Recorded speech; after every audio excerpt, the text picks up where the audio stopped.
dia a todos. Nós gostaríamos de agradecer a presença de todos vocês que se inscreveram e, pelo que eu já conheço da Rochelle, vocês fizeram muito bem em ter se inscrito, viu? Rochelle Barbosa, ela é funcionária da UFRN, ela é advogada, já atua há 8 anos na área de propriedade intelectual e ela faz frente como assessora, não é isso, Rogério?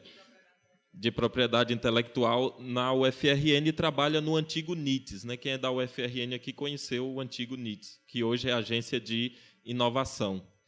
E Rochelle vai falar um pouco para a gente sobre propriedade intelectual e inovação. A ideia é mais aqui uma provocação para a gente entender das possibilidades que nós temos frente à ideia que talvez cada um aqui possa ter, uma ideia ou, de repente, até um projeto que você participe, e as possibilidades que a gente tem para poder proteger, que é uma grande deficiência do nosso país, a questão da proteção da propriedade, na verdade, da ideia, né? Que a propriedade intelectual é o direito que protege a ideia, não é isso, Rochelle? Bom, Rochelle vai falar e, com certeza, vai falar muito bem. Nós combinamos aqui, e se vocês estiverem de acordo, de que as perguntas, se possível, seriam feitas ao final, porque há uma preocupação pelo fato da matéria ser muito extensa. A matéria é rica, então rende muita fala. Então, nós combinamos aqui, queríamos fazer um acordo com vocês, de que, ao final, nós fazemos as intervenções, porque ficamos com receio de fazer durante e aí o tempo não ser possível. Tudo bem? Então, bom, agora eu passo a palavra para a Rochelle. Agradeço, Rochelle, por ter vindo. Nós do NITES agradecemos a vinda de Rochelle aqui. Com certeza haverão outros momentos, né? Isso não é só o primeiro. Tá bom, Rochelle? Muito obrigado.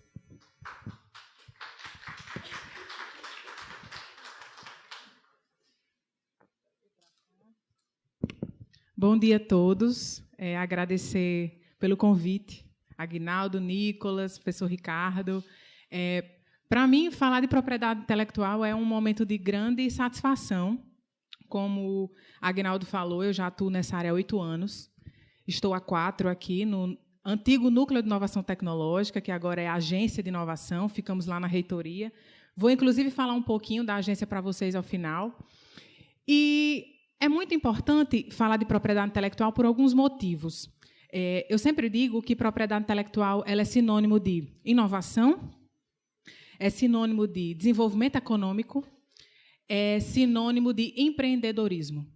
E quando Aguinaldo disse, Rochelle, pensa num tema para a gente falar na palestra lá no Laís, prontamente eu imaginei essa propriedade intelectual e inovação da pesquisa ao mercado para tentar plantar a semente em vocês da importância das proteções, dos registros, seja direito autoral, no caso dos softwares, como a gente vai falar, das patentes, das marcas, enfim. O meu papel hoje aqui é disseminar esse conhecimento tão importante e, infelizmente, no nosso país, tão pouco divulgado, tão pouco... A gente não vê falando de propriedade intelectual nos meios de comunicação. Então, assim, para mim, realmente é motivo de grande satisfação. Vamos lá. Será que... não estava desligado. Pronto. A primeira pergunta que eu sempre faço, gente, é qual a principal busca no século XXI? E aí, Nicolas, o que é que você acha?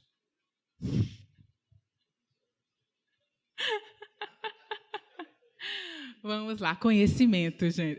Conhecimento. Sem sombra de dúvidas, a gente vive numa busca incessante de conhecimento. Estão aí os meios de comunicação, que a gente busca todos os dias tantas informações.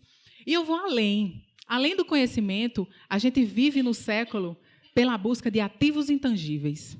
E, Rochelle, o que são os ativos intangíveis? É exatamente o que nós vamos conversar aqui hoje. São as patentes, são as marcas, os desenhos industriais. Existem 2 tipos de ativos. Existem os ativos tangíveis e os ativos intangíveis. O que são ativos tangíveis? É um prédio, é um carro, computadores, enfim, estrutura física, aquilo que você pode pegar, que você pode sentir. E ativos intangíveis são ativos que provêm o quê? Do espírito humano, que são resultados da propriedade intelectual. E aí, eu falei que eu sou assessora de propriedade intelectual, e é muito importante trazer para vocês aqui, até na construção do conhecimento, o que é propriedade intelectual. De uma forma muito didática, eu poderia dizer a vocês que propriedade intelectual é um ramo do direito que garante ao inventor ou ao autor a relação de direito com a sua invenção. Então, eu criei alguma coisa, eu gastei tempo, investi dinheiro, nada mais justo que eu tenha direito sobre aquilo que eu criei, né? Que eu tenha uma certa exclusividade. E é isso que a gente vai conversar mais à frente, quando nós nos aprofundarmos. Eu gosto muito dessa tela aqui, porque vocês conseguem visualizar, de fato, o que é propriedade intelectual. Propriedade intelectual é o gênero, e ele tem as subespécies: direito autoral, propriedade industrial e proteção sui generis. O direito autoral, direito do autor, direitos conexos e softwares. Então, vamos lá. Direito do autor, artigos, publicações, né? Às vezes, você escreveu uma música, você tem direito sobre aquilo, está dentro do direito do autor.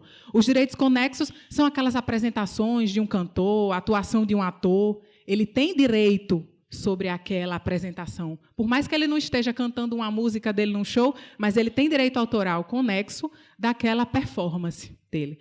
E os softwares, que é objeto da nossa palestra hoje, porque a gente vive no mundo do software, dos aplicativos, das soluções tecnológicas, né, através dos aplicativos. A gente vai falar bastante sobre eles. Propriedade industrial, onde estão as marcas, patentes, indicações geográficas, desenhos industriais, o segredo industrial e a repressão à concorrência desleal, e a proteção sui generis, onde estão os cultivares e as topografias de circuitos integrados. Essas topografias de circuitos integrados são os chips, aquele chip que também super desenvolvidos hoje em dia. E aí, gente, dentro desse escopo, nós vamos nos ater a software, marca, patente, desenho industrial, que eu acho que é mais a nossa realidade aqui. Quando eu falei lá atrás, eu falei que os ativos intangíveis hoje são a grande busca, uma das grandes buscas do nosso século. E esse gráfico, esse SP500 é um índice de mercado norte-americano. Esse gráfico, eu tive acesso a ele num congresso que fui em São Paulo no ano passado, que é o Congresso Internacional de Propriedade Intelectual em São Paulo. E lá palestrou um advogado. Ele é brasileiro, mas atua no mercado americano há muitos anos. E ele, falando sobre propriedade intelectual, ele trouxe esse dado. O que significa esse gráfico? Em 1975, as grandes empresas, 17% das grandes empresas, dos ativos das grandes empresas, eram ativos intangíveis. Em 2015, gente, as grandes empresas, 84% digamos assim, do valor de uma determinada empresa, vamos pensar aí numa Uber, vamos pensar aí, enfim, no Facebook, enfim, 84% dessas grandes empresas hoje são ativos intangíveis. São patentes que valem muito, softwares, marcas valiosíssimas, certo? E eu gosto muito de mostrar esse gráfico, acho muito interessante. E é 2015, imagine hoje como é que não já está. Aí vamos lá, qual é a maior empresa de transporte? Gente, Uber. Não tem um carro, é um software. Quanto vocês acham que vale a marca Uber ou software Uber? E se eles não protegem isso? Qual a maior empresa de hotelaria? Eles não têm uma unidade. É tudo propriedade intelectual. E aí, nós temos no nosso país grandes desafios, certo? Nós exportamos produtos de baixíssimo valor agregado e importamos produtos de alto valor agregado, tecnologia. A gente importa tecnologia. E a gente precisa mudar esse cenário. E como a gente vai mudar isso? Em encontros como esse, conscientizando as pessoas, conscientizando a população, conscientizando os pesquisadores da importância da proteção daquilo que eles estão gerando. E o primeiro passo para tudo isso, Alguém aqui já ouviu falar ou sabe o que é o INPI? 2 pessoas? 3, 4, 5. 5 pessoas. Olha só. Se isso não é preocupante, eu vou dizer para vocês por que é preocupante. O INPI é o Instituto Nacional da Propriedade Industrial. No nosso país, é a autarquia federal responsável pelos registros de marcas, depósitos de patentes, registro de softwares, desenhos industriais. E as pessoas não sabem o que é o INPI.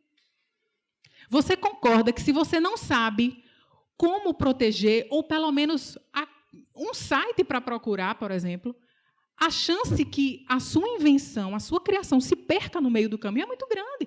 Porque você diz assim, eu desenvolvi esse dispositivo. Nossa senhora, vai ser fantástico. Mas, espera aí, o que é que eu vou fazer com isso? Como é que eu vou proteger? Eu posso ganhar dinheiro com isso? E a gente vai ver que sim. Mas você tem que proteger. Por isso que eu falei da pesquisa ao mercado. Ninguém cria nada para nada. Você cria para resolver um problema técnico e você cria para ganhar dinheiro, sim. Gente, isso não é feio. Tá? Não é feio querer ganhar dinheiro, não é feio.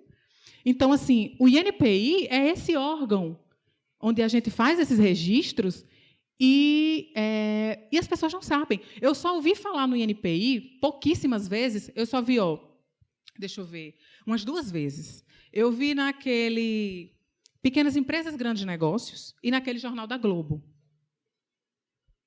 2 episódios que eu realmente vi falar sobre patente, sobre o INPI. Tá? E aí,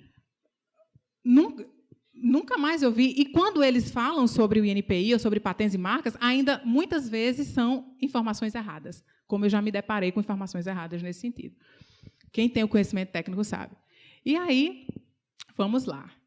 Eu tenho um conhecimento, eu desenvolvi alguma coisa, eu tenho algumas alternativas. Eu posso divulgar a minha invenção? Pode. Tá? Você pode manter em segredo? Posso manter em segredo também. E esse manter em segredo aqui é o que a gente chama de segredo industrial. Aí todo mundo lembra o quê? Da fórmula da Coca-Cola, né? Que todo mundo tem aquele... a fórmula da Coca-Cola, que é guardada a 7 chaves. Pouquíssimas pessoas sabem... essa fórmula, elas não viajam no mesmo avião, não tem sempre, né, essas questões? Mas é verdade, eles nunca patentearam a fórmula da Coca-Cola. E vocês vão ver ao longo da nossa apresentação o porquê. Tá?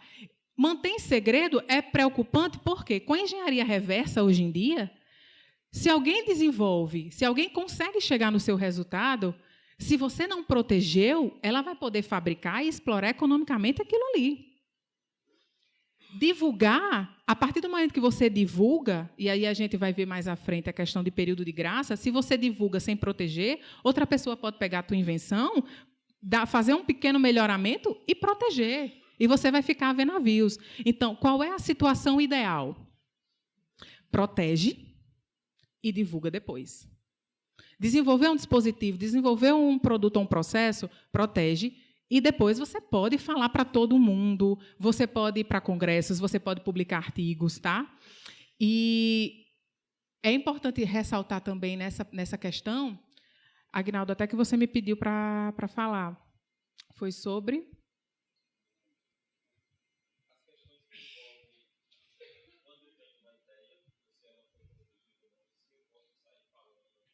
Pronto, exatamente, é verdade, isso mesmo.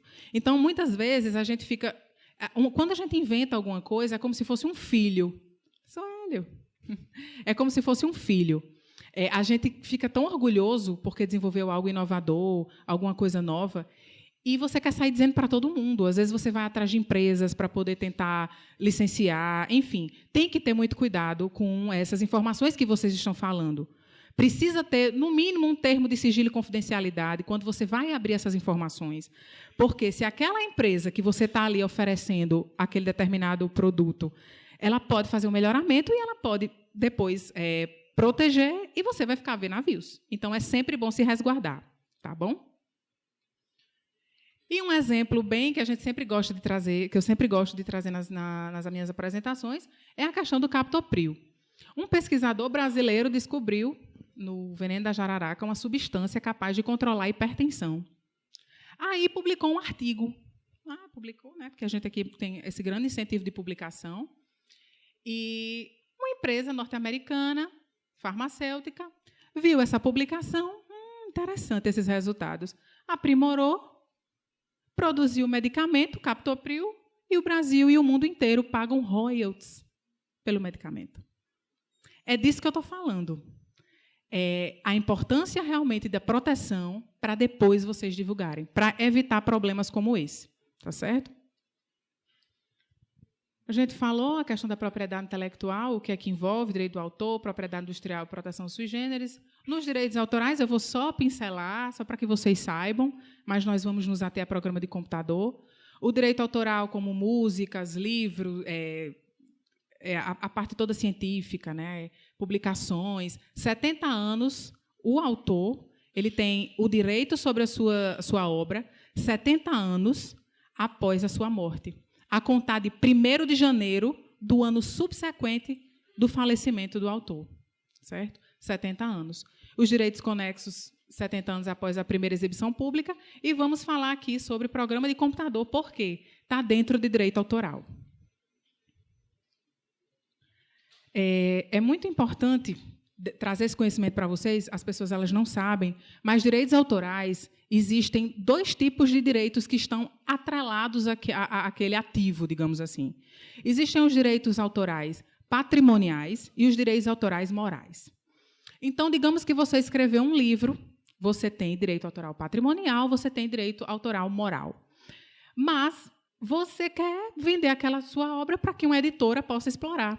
E aí ou você vai cobrar um valor para aquela editora, ou você vai ter um percentual em cima da venda dos livros.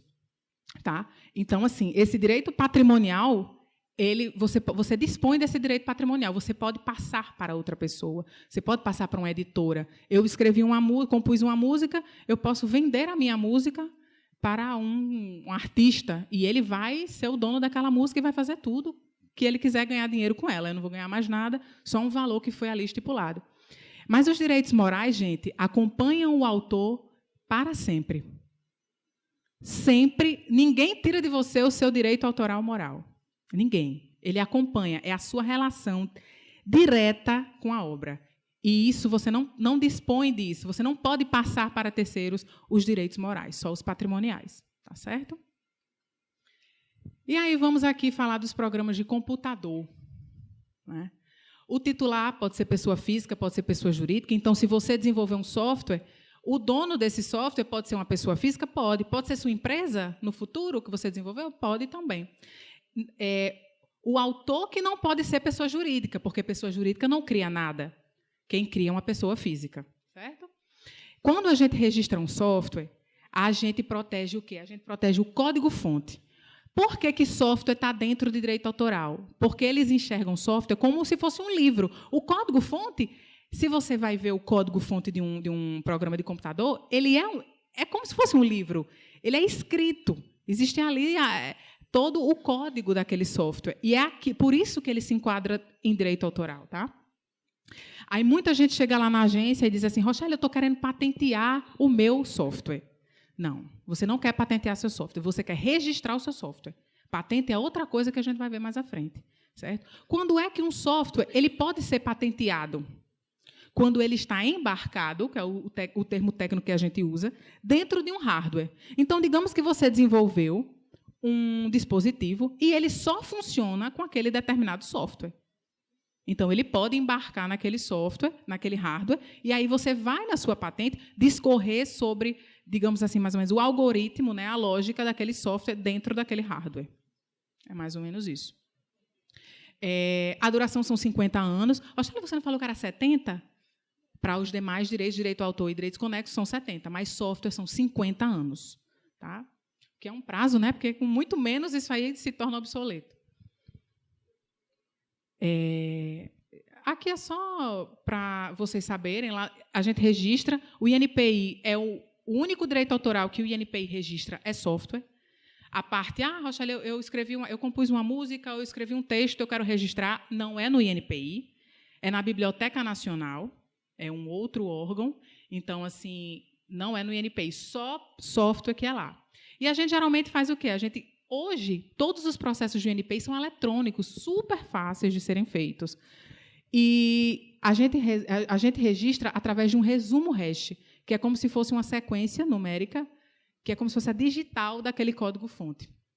E é isso que a gente envia para o INPI, e que, no caso de uma disputa judicial, um exemplo, digamos que você desenvolveu um software, e aí é uma dúvida que as pessoas têm, muito grande nesse sentido. Rochelle, tinha um Snapchat, um exemplo, um aplicativo de gravar vídeos, para quem não conhece. E aí, o Instagram tem agora os stories lá no Instagram, fazendo a mesma coisa, inclusive com aqueles filtros, né?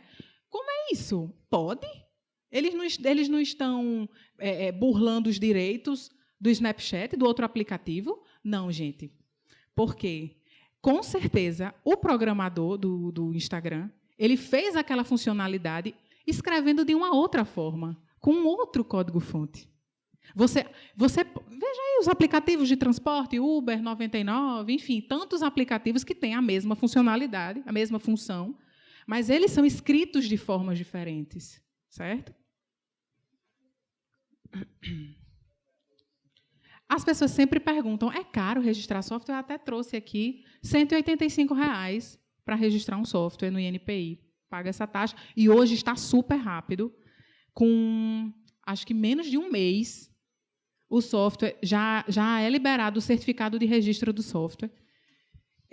O INPI hoje é um mero cartório. Ele não analisa documentação, quem foi que criou, quem foi que não criou. Não, ele simplesmente analisa o seu depósito e já emite esse certificado de registro. Então, a importância de você registrar um software.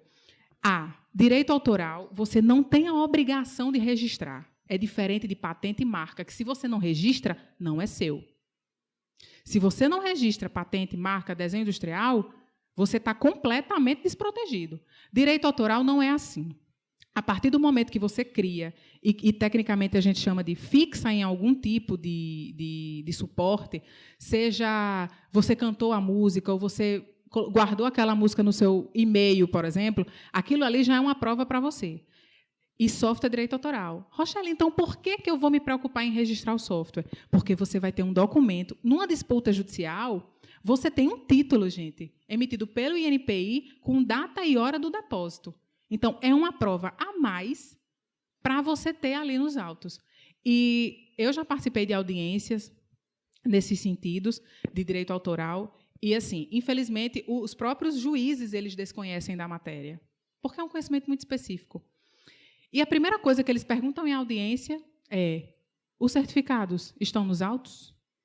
Ou seja, nem precisaria ter o certificado, mas eles perguntam: estão nos autos? E se não tiver, daqui que você vai provar para o juiz que, excelência, não precisa ter o certificado. Eles vão querer, eles exigem isso. Tá? Outra coisa que eu coloquei um alerta é a questão de softwares piratas, certo? A gente precisa falar sobre isso. Eu, como trabalho na UFRN, está tendo uma corrida muito grande nesse sentido, de evitar o uso de softwares piratas. Gente, isso é muito sério. Tá? É crime. Então, numa fiscalização ou mesmo numa denúncia, o número de denúncias de uso indevido, né, de softwares piratas tem crescido. Eu já vi gente me procurando, né, porque as pessoas sabem que eu lido com isso. Rochelle, pelo amor de Deus, o escritório de arquitetura da minha esposa sofreu uma fiscalização e estão querendo me cobrar rios de dinheiro pelas licenças que eu não tive porque ela estava usando software pirata. É uma realidade, não tem o que fazer. Então, assim, é uma preocupação, isso é crime, principalmente se for visualizada a questão comercial de software pirata. É crime. Inclusive, prisão, viu, gente? Então, é bom ter bastante cuidado com isso. Eu coloquei isso aqui porque é uma dúvida bem recorrente também lá na agência, a questão de site. Eu desenvolvi um site, uma página da minha empresa, ou sei lá, e eu quero registrar, eu quero proteger. Se o seu site, se a sua página da internet tiver um software atrelado a ele que trata dados, você vai registrar o software. Não, Rochelle, mas eu quero proteger aquela aparência da minha página na internet. É direito autoral. Aí é Biblioteca Nacional, certo? Então, só para vocês saberem. Eu botei porque me perguntam isso muito. Aí agora vamos para o que interessa. Patentes, marcas e ideias industriais é o que a gente vai se ater mais. Indicações geográficas, segredos, repressão, não é tanto a nossa realidade aqui. Vamos lá.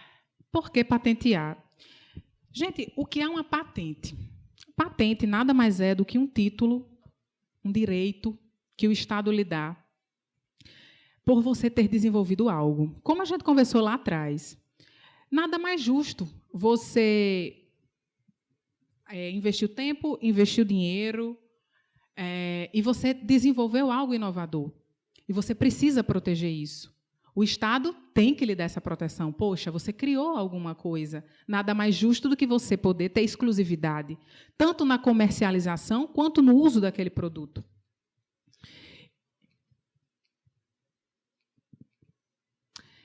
Outra dúvida bem recorrente. Eu tive uma grande ideia. Eu posso patentear uma ideia?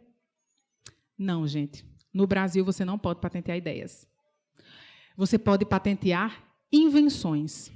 Então, qual seria a diferença entre ideias e invenções? É bem tênue essa diferença, mas eu vou explicar para vocês. As ideias... As ideias, elas são muito subjetivas. Elas ficam ali dentro da nossa cabeça, da nossa mente, muito vagas, muito vaga. A ideia você não consegue descrever, você não consegue dizer nos pormenores a funcionalidade daquilo que você desenvolveu. É diferente de uma invenção. Quando você inventa algo, você consegue descrever exatamente o que você criou. E você consegue falar qual o material ideal, qual o tamanho, a estrutura, o que... Toda, como é que eu posso dizer? Você consegue dizer nos pormenores toda a estrutura daquilo que você inventou, que você criou. Então, por isso que ideias no Brasil não são patenteáveis, certo? Outra coisa, descobertas. Chega muito lá na agência as pessoas perguntando assim, Rochelle, eu descobri, eu estou querendo patentear o extrato de uma planta. Não pode. Por mais que... Porque já está disponível da natureza. Então, um exemplo. Eu descobri uma planta que não está catalogada. Eu vou poder patentear isso? Não, porque você simplesmente descobriu. Estava disponível. Ninguém nunca tinha visto, mas você descobriu, mas você não vai poder patentear. Agora, se você pegar o extrato dessa planta e você conseguir fazer uma composição farmacêutica com uma determinada finalidade anti-inflamatória, analgésica, já mudou de história. Já é uma invenção. Por quê? Porque você vai conseguir falar quais os componentes daquela composição. Você vai falar as faixas, as porcentagens de cada componente ali. Você vai conseguir falar a aplicação, a finalidade daquela composição. Tá certo? Então, essas são as diferenças, ideias e descobertas. Eu gosto muito dessa frase que inovação é transformar teses em nota fiscal. E é por isso que eu coloquei da pesquisa ao mercado, né? Porque tudo isso que a gente está conversando aqui é completamente possível transformar em nota fiscal, porque são ativos. E lá na frente a gente vai ver a questão das cessões e das licenças desses direitos. Nós temos 2 tipos de patentes. Nós temos as patentes de invenção, que é uma concepção resultante do exercício, né, capacidade de criação do homem de produzir um efeito técnico novo, isso é importante, em determinada área tecnológica e pode ser produto ou processo. Às vezes as pessoas me procuram e dizem, eu desenvolvi um modelo de negócio fantástico. Rochelle, como é que eu protejo isso? Não pode, gente. Patente é produto ou processo. Um dispositivo ou um processo. Às vezes você achou uma rota nova que você vai obter o mesmo produto, mas às vezes um determinado processo que durava aí 15 dias, você conseguiu otimizar para 5 dias. E tempo é dinheiro. É inovador. E você conseguiu obter o mesmo produto, muitas vezes sem resíduos, com inúmeras vantagens. Então, você pode patentear isso sim. E aí, as patentes elas têm 3 requisitos: novidade, atividade inventiva e aplicação industrial. A novidade ela é mundial. Se você desenvolveu algo, tem que ser novo mundialmente. Não adianta você falar, Rochelle, eu quero patentear. Eu nunca vi isso no Brasil, só lá no Japão. Então, eu estou querendo patentear aqui. Não pode. Tá? Tem que ser novo mundialmente. E aí vocês podem estar se perguntando, poxa vida, como é que eu vou saber que no mundo inteiro não tem aquela determinada invenção? Aí, mais na frente, a gente vai dizer que cada país tem os seus escritórios de patente. Lembra que eu falei do INPI para vocês? O INPI é o nosso escritório. Lá é onde estão depositados todos os pedidos de patente que foram protocolados lá no INPI. E é muito legal, assim, depois, quem tiver interesse, dá uma entrada lá em busca de patentes, joga palavras-chave para vocês verem na área de vocês. Vocês conseguem procurar por titular. Eu vou falar também um pouquinho sobre isso para vocês. É bem interessante. Então, lá no INPI, você vê todas as patentes que foram depositadas no Brasil. Nos Estados Unidos é o USPTO, que é o escritório deles. Enfim, cada país tem o seu. A atividade inventiva é um outro pré-requisito. O resultado que você teve na sua invenção, ela não pode ser algo óbvio para um técnico no assunto. Por exemplo, existe uma cadeira de metal. Vou dar um exemplo só bem didático para vocês. E agora eu fiz de plástico. Você só fez mudança de material. Não é algo substancial. Você não despendeu um intelecto considerável para você chegar nesse resultado. A não ser que ninguém nunca tenha feito de plástico, porque existia um problema técnico atrelado àquele determinado dispositivo e você conseguiu resolver esse problema técnico. Patente é resolver problema técnico. Você vê uma situação e você resolve aquela situação técnica. Isso é patente. Tá? E o outro requisito é a aplicação industrial. Aquilo que você produziu tem que poder ser produzido em larga escala em qualquer tipo de indústria. Certo? E a duração da patente de invenção são 20 anos, a contar do depósito. Certo? Não é da concessão. Aí eu trouxe aqui um exemplo de patente de invenção, o lacre para conservas. Aqui é o número da patente. Algo tão simples, mas que ajuda tanto, né, no nosso dia a dia. Tá aí o título: Processo para a formação de um furo de alívio, portador de lacre, obturador destacável em tampas metálicas, destinadas ao fechamento inviolável e a vácuo de copos e outras embalagens de vidro. Essa é a patente. Quem tiver curiosidade, o número da patente é só lançar lá no INPI. Vocês conseguem ver todo o documento da patente, os desenhos. E o outro tipo de patente, gente, como eu falei que são dois, são os modelos de utilidade. Muitas vezes as pessoas acham que, não, patente é algo muito distante para mim. Vixe Maria, tem que ser novo no mundo inteiro. Ave Maria, não deve dar um trabalho danado. Às vezes, você tem pequenas soluções que você pode ter uma patente também, como os casos do modelo de utilidade. Às vezes, observações do dia a dia que você pode solucionar e você pode ter uma patente para dizer que tem uma patente e para comercializar também, ganhar royalties. Novidade. Ato inventivo, lá na patente de invenção era atividade. O ato inventivo, por que ato inventivo? Porque o ato inventivo é uma melhoria funcional no seu uso ou na sua fabricação. Os modelos de utilidade eles são chamados de pequenas invenções. Você pega algo que já existe e melhora. Eu sempre gosto de dar o exemplo do escorredor de arroz. Tinha a patente do escorredor de arroz e quando a gente ia cozinhar, enfim, o escorredor virava, porque ele meio arredondado embaixo. Teve uma pessoa que disse, se eu colocar um cabo aqui embaixo que vai sustentar, o escorredor não vai mais virar. Simples, mas resolveu um problema técnico, ele não vira mais. Então, você pode patentear isso. Agora, uma coisa interessante nos modelos de utilidade é que você precisa observar se aquele modelo de utilidade está atrelado a uma patente que está em vigor. Se essa patente que você melhorou, digamos, se aquela invenção que você melhorou, ela estiver naquela vigência dos 20 anos, a sua invenção, como depende da do outro, você tem duas chances, tem duas alternativas. Ou você procura o outro para licenciar a sua patente ou para vender a ele a sua patente. Entendeu? Olha, então, chega para o fabricante, seguinte, eu resolvi um problema técnico para você. Foi, está aqui a patente. Olha só. É outro nível você chegar junto a um empresário e dizer, eu desenvolvi, eu melhorei o seu produto.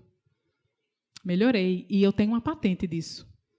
Você tem uma patente, poxa, que bacana. Está aqui, ó. O seu produto, ele tinha esse probleminha, e eu resolvi. Quer comprar? Está aqui, quer licenciar? Vamos fazer negócio.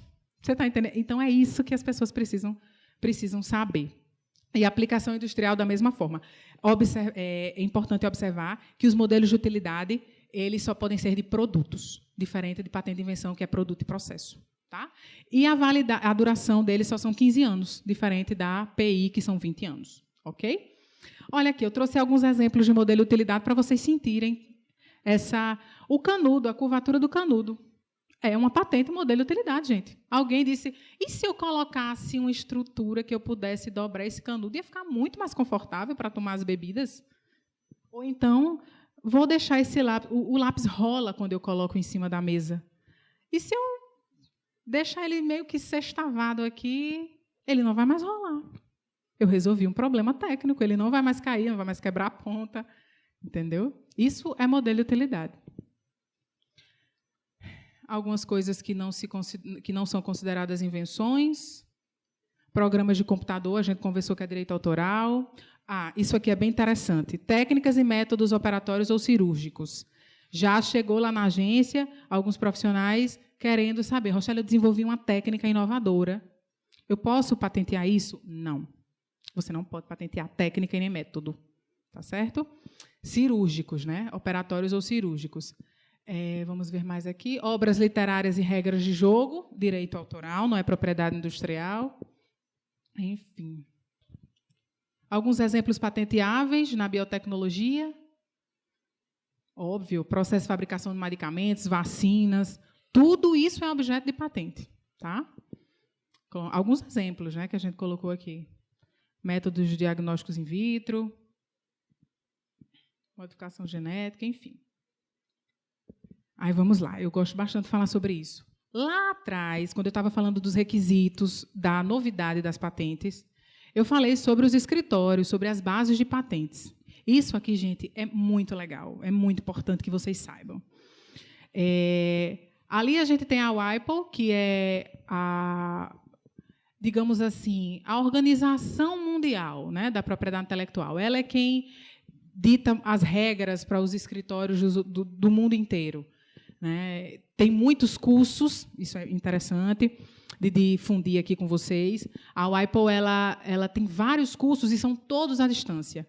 Então, lá tem cursos de patentes, tem cursos de redação de patentes, de marcas, de software, de PCT, que a gente vai falar mais na frente. Enfim, tem uma infinidade de cursos, tanto cursos intermediários, básicos, como cursos avançados, certo? O INPI, né, o SPTO, que é o americano, aqui o japonês. O Google Patents é uma base muito legal. Ele reúne escritórios de vários países. Então, se você quer saber, patente, vou procurar um determinado... Eu estou estudando uma determinada planta.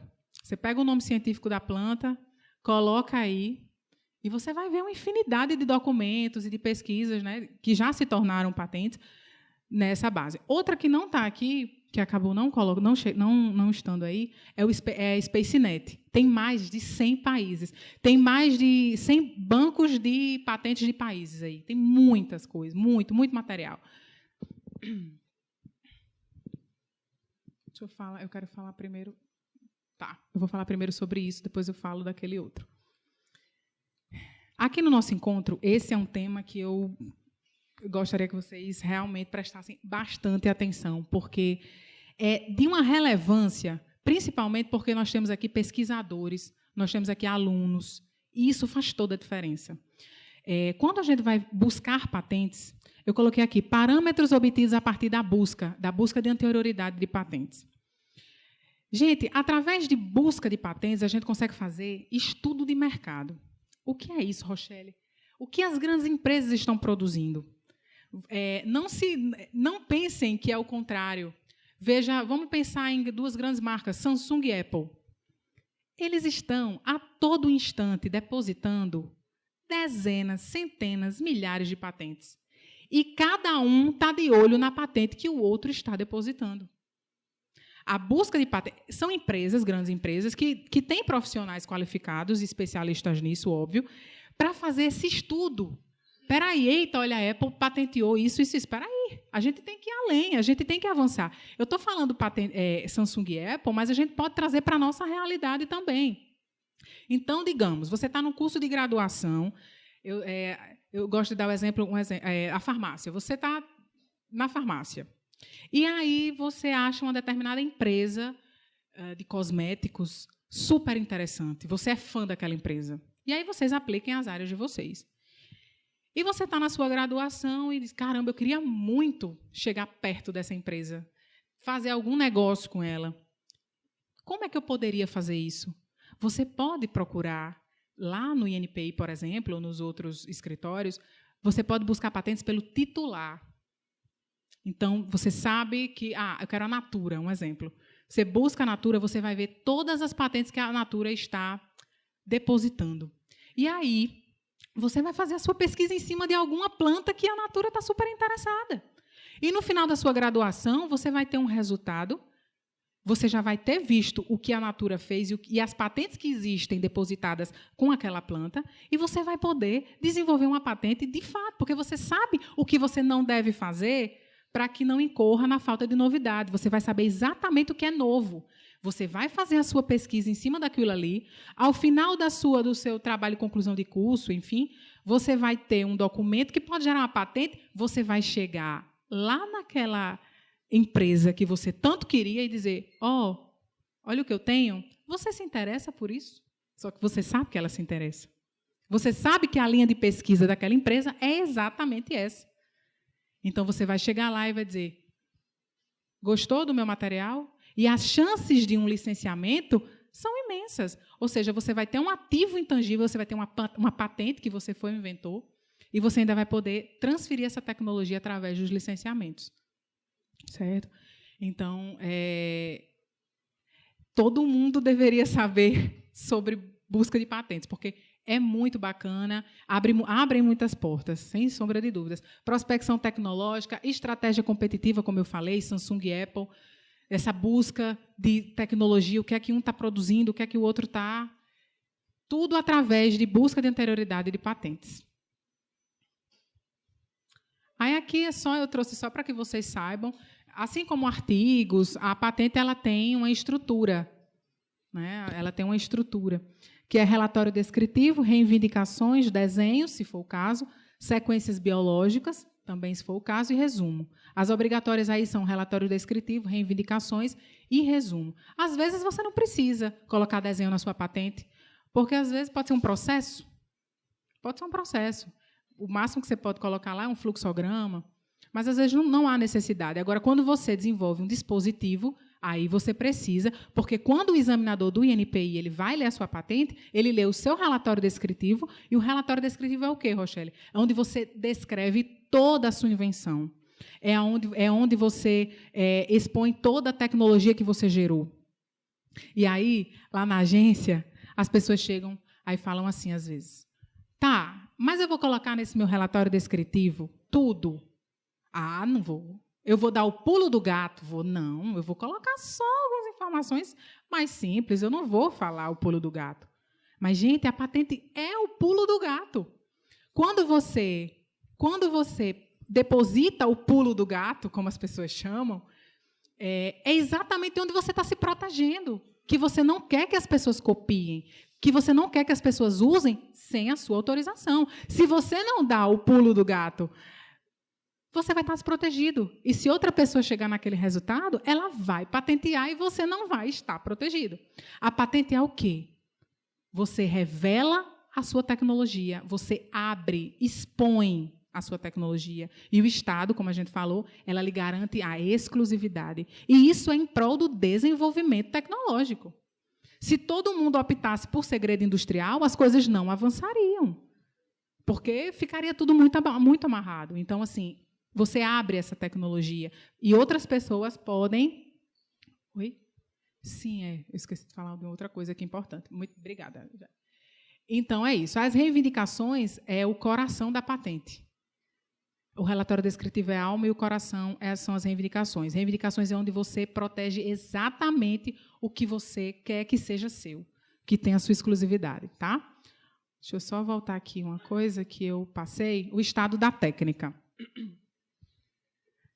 Quando a gente fala em novidade, aí eu falei nos bancos de busca de patentes, é muito importante eu falar do estado da técnica. E o que é isso? É tipo o estado da arte. O estado da técnica é tudo que já existe disponível antes do seu depósito de patente. Certo? E aí, às vezes as pessoas chegam assim, quero depositar a minha patente, mas eu já publiquei um artigo. Aí eu falo, quando eu vou explicar os pré-requisitos, que eu falo da novidade, aí eles ficam desesperados. Aí eu, calma, nem tudo está perdido. Quando foi que você publicou o seu artigo? Faz mais de 12 meses?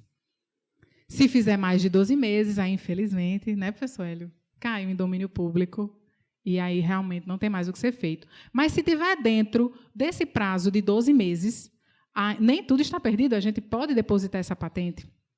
Tá certo? Então, é sempre bom ficar atento. Situação ideal, que nós já conversamos no início, protege e publica. Mas existem algumas situações que você precisa, por alguma razão, publicar. Fiquem atentos aos 12 meses. E é importante que se diga que é 12 meses no Brasil. Nem todos os países são assim. Então, se você tem interesse em algum outro mercado, pode ser que no outro mercado você não consiga patentear, porque lá, acho que Chile...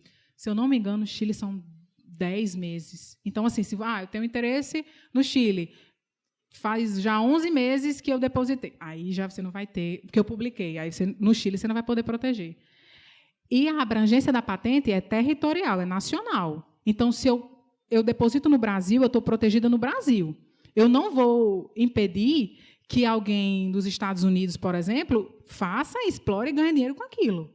Se eu tenho interesse no mercado americano, eu tenho que depositar lá, certo? E assim por diante, em qualquer país. Que a gente já falou. Também falamos. Essa parte aqui é só título. Aqui a apresentação, né? A formalidade da patente. E aí eu sempre falo lá, quando eu atendo as pessoas na agência, nada melhor do que aprender a escrever patente e saber os detalhes de patente é lendo patentes. Então, vocês podem acessar o site do INPI, que nós já colocamos aqui, e ver como essas patentes são escritas. Cada área tem as suas nuances na escrita, tem os seus detalhes. Então, lança palavras-chave de alguma pesquisa que você está fazendo, vê os documentos de patente, como são escritos, a estrutura, para começarem a se familiarizar, que isso, gente, é o futuro de tudo. Tá? Aqui é só um pouco do processo do INPI. Esses 18 meses aí, a patente, quando a gente deposita, ela passa 18 meses sob sigilo. Então, quando você consulta lá no INPI, você não tem nenhuma informação. Fica guardadinha sob sigilo. E por que esses 18 meses? Às vezes, é preciso fazer alguma alteração, às vezes houve algum erro no depósito, e enquanto a patente não foi publicada, aquilo ainda é novo. Então, esses 18 meses, você tem um tempo aí para poder fazer qualquer alteração que você precise. E depois, ele é publicado, e até 36 meses a gente precisa fazer esse pedido de exame lá no INPI. As patentes, elas demoram muito, infelizmente, no nosso país. As patentes, elas têm demorado cerca de 10 a 11 anos para serem concedidas. É verdade. É o que a gente chama de backlog, tecnicamente. É triste, né? Porque, assim, a inovação tecnológica, as tecnologias elas se tornam obsoletas muito rápido. Mas aí é importante que eu diga a vocês que, Rochelle, eu depositei alguma coisa, eu depositei uma patente. E aí, eu vou esperar 10, 11 anos para poder comercializar, para poder licenciar? Não. Você não vai precisar esperar, você já pode licenciar isso. Só que você só tem uma expectativa de direito, certo? Então, você não... Pode ser que no final dê errado. E aí, quando a gente faz esses tipos de contratos com patentes que ainda não foram concedidas, aí tem umas nuances contratuais que precisam ser observadas, porque você está licenciando, você está tendo retorno com algo que ainda não é efetivamente seu. É só uma expectativa de direito. Certo? E aí, depois, a tão sonhada carta patente. Alguns exames prioritários, em algumas situações, idosos, pessoas portadoras de necessidades especiais, a UFRN por ser instituição, enfim, tem algumas situações que são. E aí, aqui, vou falar um pouquinho sobre a questão dos depósitos internacionais. Só para vocês saberem, como eu falei, se você tem interesse em outros mercados, você precisa depositar essa patente em outros mercados. E existem duas alternativas. Existe a alternativa de você ir lá no país depositar, o que acaba sendo muito caro. Digamos que você queira vários países, você precisa ter procurador em cada um desses países, que é aquela CUP ali, que é a Convenção da União de Paris. Desse depósito de patente, 12 meses para poder requerer em outro país via CUP, certo? E tem uma outra forma, que é o PCT, que é um Tratado de Cooperação de Patentes. Também você tem 12 meses, só que qual é a vantagem do PCT? Você ganha via PCT, que é junto ao INPI, você ganha mais 18 meses para poder ter um tempo para você escolher os países que você quer. Então, você dá a entrada no PCT, nesse período de 12 meses, e você tem 18 meses para falar, eu quero Estados Unidos, eu quero Japão, eu quero Alemanha, eu quero explorar proteger minhas tecnologias nesses países. Só para vocês, pelo menos, tomarem conhecimento da existência desses.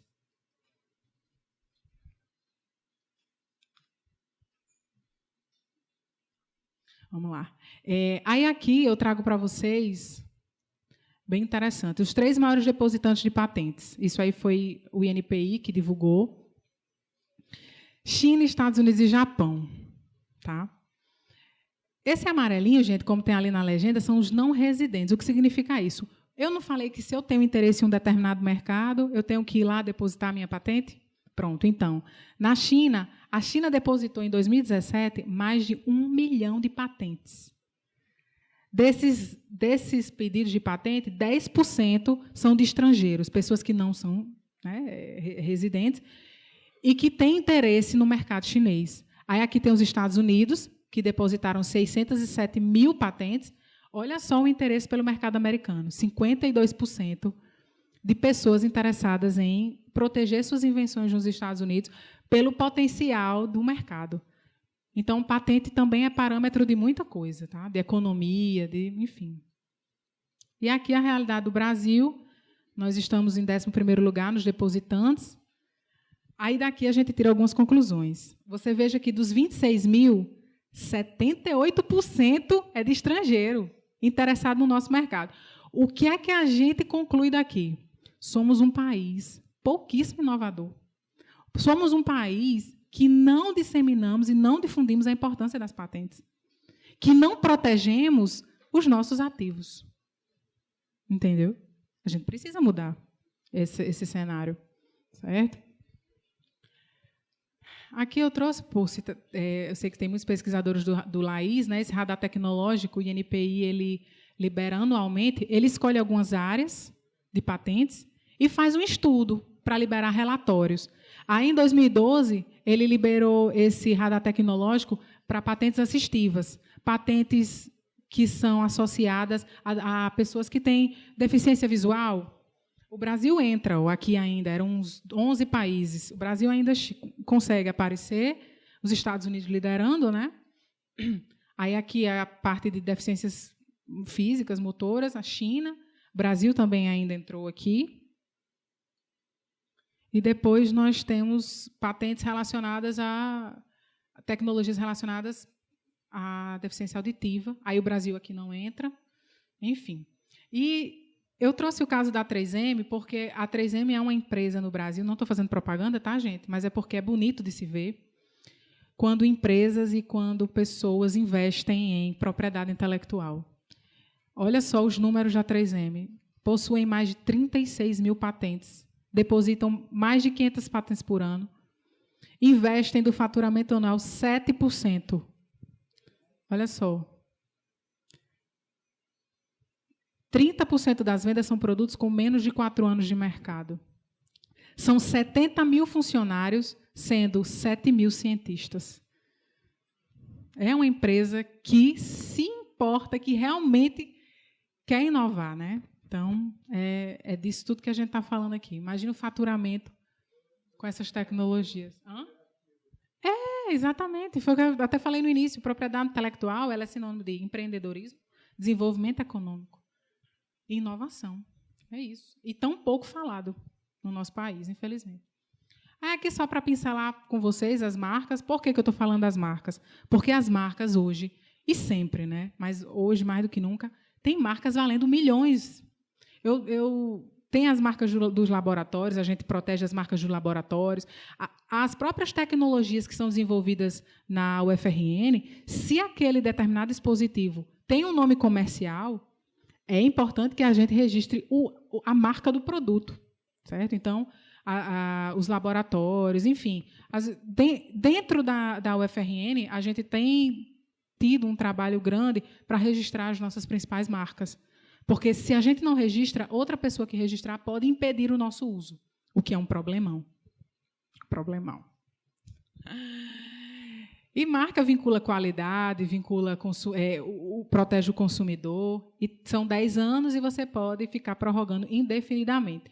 Patente é diferente, tá, gente? Chegou nos 20 anos de patente de invenção ou 15 do modelo de utilidade, cai em domínio público, qualquer pessoa pode produzir, qualquer pessoa pode explorar.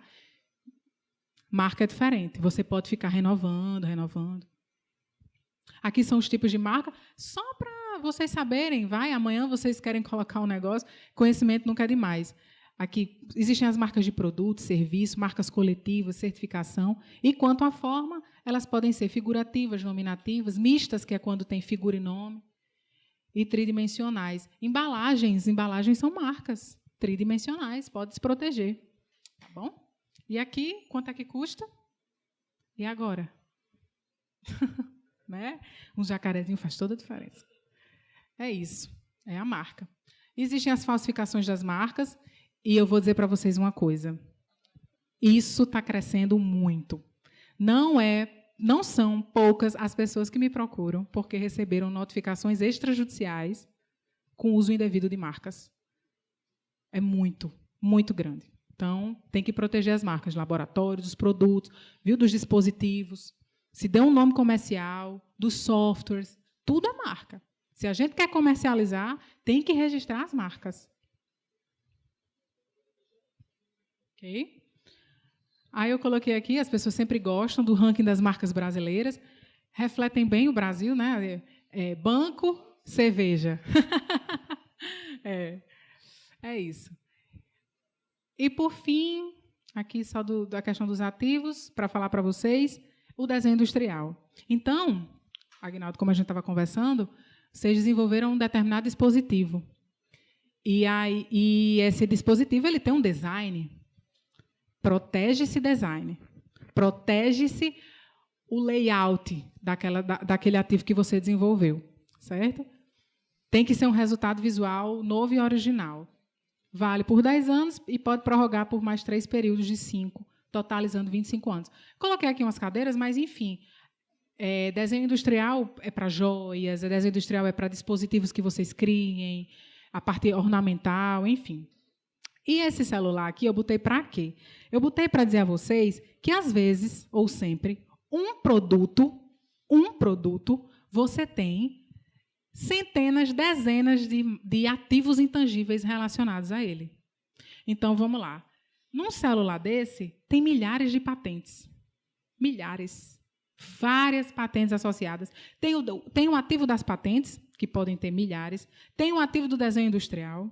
Tem o ativo do software e da marca. Um produto gerando inúmeros ativos.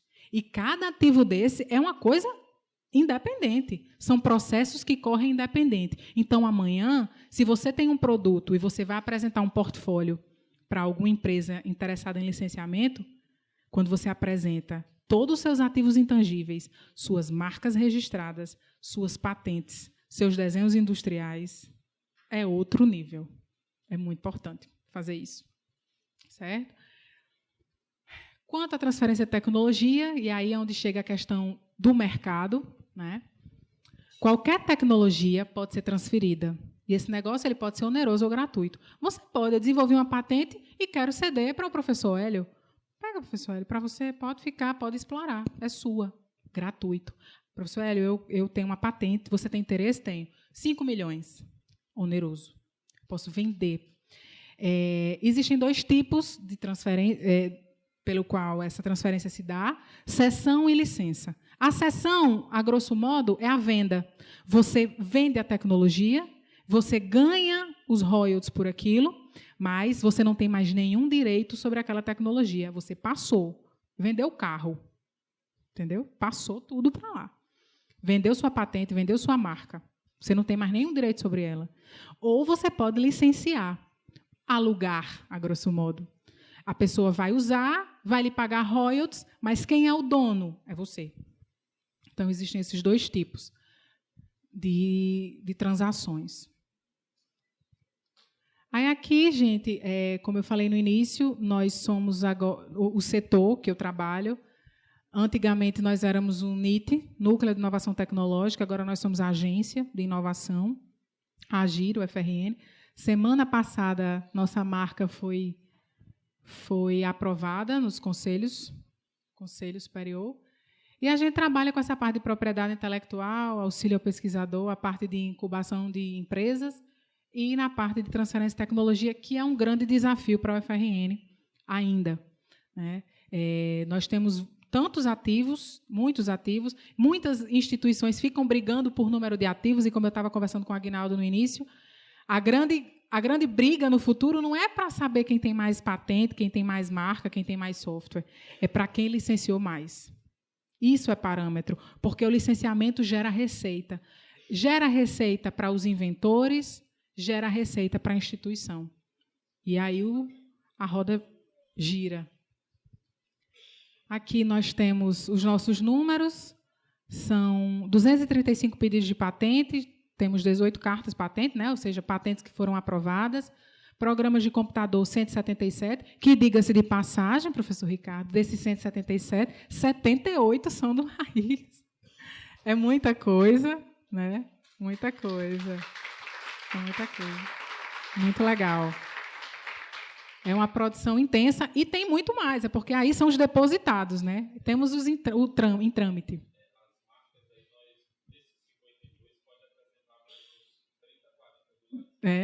Então, tá ótimo.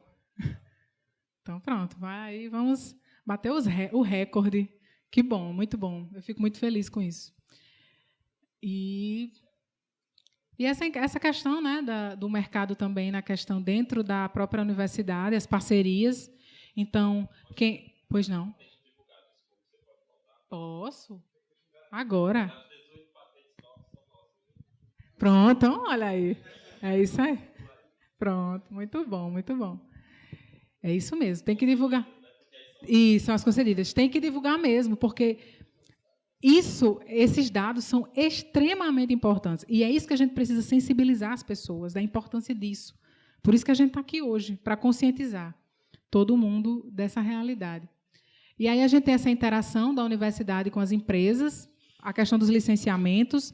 Tá? Então, é um grande desafio para o FRN, a parte de licenciamento, né? Porque a gente precisa ter pessoal para mapear as empresas que podem licenciar, que têm interesse nas nossas tecnologias. Nós temos na nossa página uma vitrine tecnológica, para quem não sabe, e lá ficam as patentes, os softwares, as marcas. Então, as empresas que, porventura, queiram licenciar essas tecnologias, está tudo disponível. Infelizmente, no momento que nós vivemos, nós ainda precisamos contar muito com a colaboração dos inventores. Eles precisam nos dizer que tem uma empresa interessada, né? O correto seria a agência prospectar. Chegaremos lá, mas, por hora, nós ainda precisamos que o inventor faça essa ponte, né? E todo mundo ganha. No caso das tecnologias desenvolvidas pela FRN, é importante que a gente diga aqui para vocês. Todas as tecnologias desenvolvidas na FRN, seja por alunos ou professores, enfim, professores e alunos são considerados ativos da UFRN. motivos intelectuais. Eles estão produzindo pesquisa usando as estruturas da universidade. Então, a lei garante que a UFRN é titular. Então, Rochelle, eu criei uma patente e eu vou depositar sozinho. Não pode, tá, gente? Precisa ser via UFRN. Se você desenvolveu a sua pesquisa nos laboratórios, seja num curso de graduação ou pós-graduação, vocês obrigatoriamente vão ter que me ver lá na agência de inovação e fazer todo o trabalho conosco. Tá? Agora, existe uma exceção. Tudo que eu desenvolvi tem que ser via UFRN? Não. Às vezes, você desenvolveu algo na sua casa que não tem absolutamente nenhuma relação com suas atividades de UFRN. Você adora música e desenvolveu um novo dispositivo musical. Eu vou precisar pedir para a UFRN? Não, não tem nada a ver com suas atividades. Isso você pode, sim, fazer de uma forma particular. É bom que se diga. Na UFRN, a lei de inovação ela garante que tudo que é produzido na universidade, 1/3 dos royalties, possíveis royalties, frente a um licenciamento, 1/3 são dos inventores e 2/3 da universidade. A gente lá na agência presta toda a assessoria na escrita e fazemos todos os pagamentos de todos esses ativos que vocês falaram. A gente faz toda essa gestão, ok? Aqui é a marca da agência, os nossos contatos, o nosso site. E é isso, eu agradeço pela oportunidade de estar aqui com vocês falando desse tema que eu particularmente adoro. É minha vida hoje, propriedade intelectual. E fico muito feliz, como falei no início, o professor Ricardo você não estava, mas propriedade intelectual, a gente precisa falar sobre propriedade intelectual, levar esse conhecimento tão importante para as pessoas. E é isso, podemos abrir as perguntas.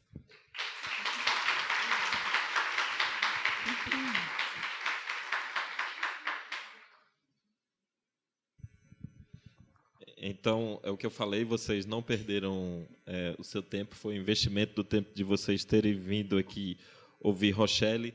Nas nossas conversas fica claro que ela é uma estudiosa do assunto, esqueci de cometer uma injustiça, ela está sempre participando aonde tem congressos nacionais, internacionais, aonde tem uma oportunidade de capacitação sobre o assunto, ela mergulha de cabeça. Então, ela é uma pessoa que realmente, o que ela falou aqui, ela não falou sem autoridade. Eu só gostaria de fazer aqui umas colocações, e aí a gente abre para as perguntas e para quem desejar falar também.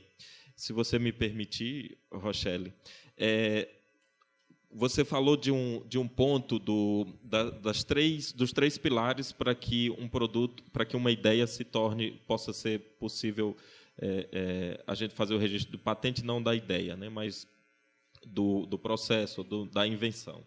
Então, você mencionou ali sobre a questão de que o produto tem que ser... É possível que se reproduza em escala industrial, né? Tem uma informação, é que, às vezes, o produto não necessariamente ele precisa ser viável, não é isso?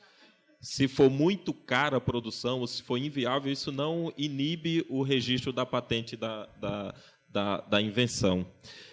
Um outro detalhe é que, nas questões das reivindicações, né, que você falou muito bem, e você falou sobre as pesquisas das outras ideias, das invenções que existem mundialmente, acho que é muito importante, isso aí foi você que me ensinou, é que quando a gente faz o registro da patente, ou prepara o documento, quanto mais eu inserir outras patentes, fazer referência a outras patentes no estado da técnica que são semelhantes à sua, isso ajuda muito, porque o avaliador... Rochelle, por favor, você é quem... Não é isso? Porque o avaliador, quando cair na mão lá do avaliador e ele perceber que você já referenciou outras patentes, isso vai ajudar ele. Porque isso pode causar até um retorno ou até mesmo um impedimento da concessão da carta patente. Exatamente. A questão do estado da técnica, né? Da patente. Tudo que já existe. Então, quanto mais elementos você fala no seu relatório descritivo, que já existe ali, que está dentro do escopo da sua invenção. Não é a sua invenção, até porque senão não teria novidade, não poderia ser patenteado. Mas que está dentro de um contexto e você mostrar para o examinador o porquê que você avançou, que você evoluiu tecnologicamente naquela invenção, melhor. Porque, às citando vezes, ele pode... outras, né? Citando outras. E outra coisa, não só outras patentes são estado da técnica. Artigos. Às vezes, você está no Google e achou um produto ali disponível numa empresa que está dentro daquele escopo. Pode e deve mencionar, para evitar exigências e referimentos. Porque o relatório descritivo, você vai vender seu peixe para o examinador. Então, se eu já falo de vários documentos citando as diferenças do meu para o dele, o examinador claramente já vê, não, realmente aqui não são coisas diferentes. E uma última colocação é sobre a questão de registro de software, que é uma preocupação que surgiu em uma ida nossa do Núcleo de Inovação Tecnológica em Saúde do LAIS, né, que não concorre com a AGI. Na verdade, a ideia é trabalharmos em conjunto, né? Dada a produção que nós temos no laboratório, então surgiu a necessidade, o professor Ricardo aprovou essa ideia de nós construirmos um Núcleo de Inovação Tecnológica em Saúde, que é a mesma coisa da agência, só que em razão da nossa produção, a AGI ela não dá conta, né? Não é verdade, Rochelle? Enfim, então a outra colocação, uma grande força de produção nossa no laboratório são os registros de software.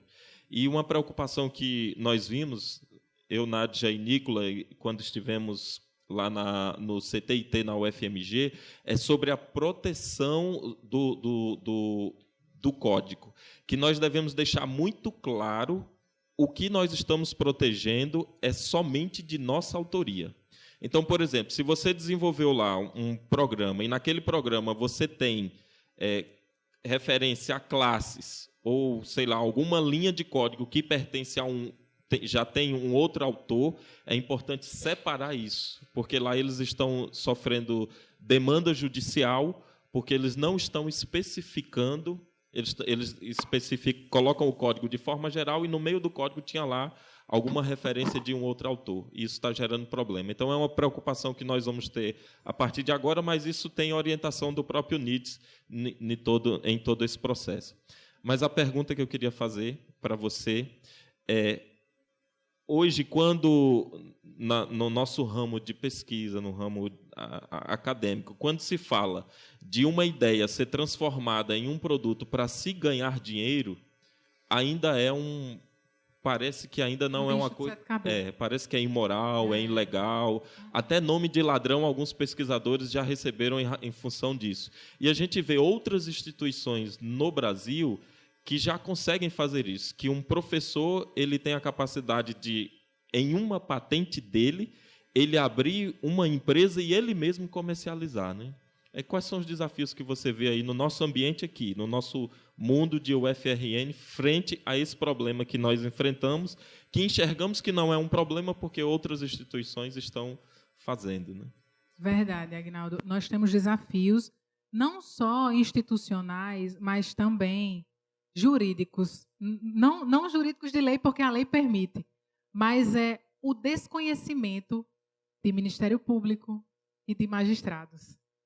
O judiciário, ele desconhece muitas vezes essas possibilidades. Então, vem questionando. Nós temos processos que tramitam na UFRN, né, que a UFRN, os gestores são partes rés desse processo, totalmente descabidos por licenciamento. Todo mundo já deve saber da questão do sistema SIG, o sistema SIG, né, que é um case de sucesso de licenciamento, tem inúmeras instituições sendo utilizadas, que utilizam o sistema SIG, e, assim, questionamentos repetitivos sobre coisas que a lei permite, mas que eles acham chifre em cabeça de cavalo, muitas vezes. Então, o que é que acontece? A instituição acaba recuando muito, com receio das consequências que isso pode trazer. Mas o fato é, se a lei permite, a gente vai ter que avançar nisso.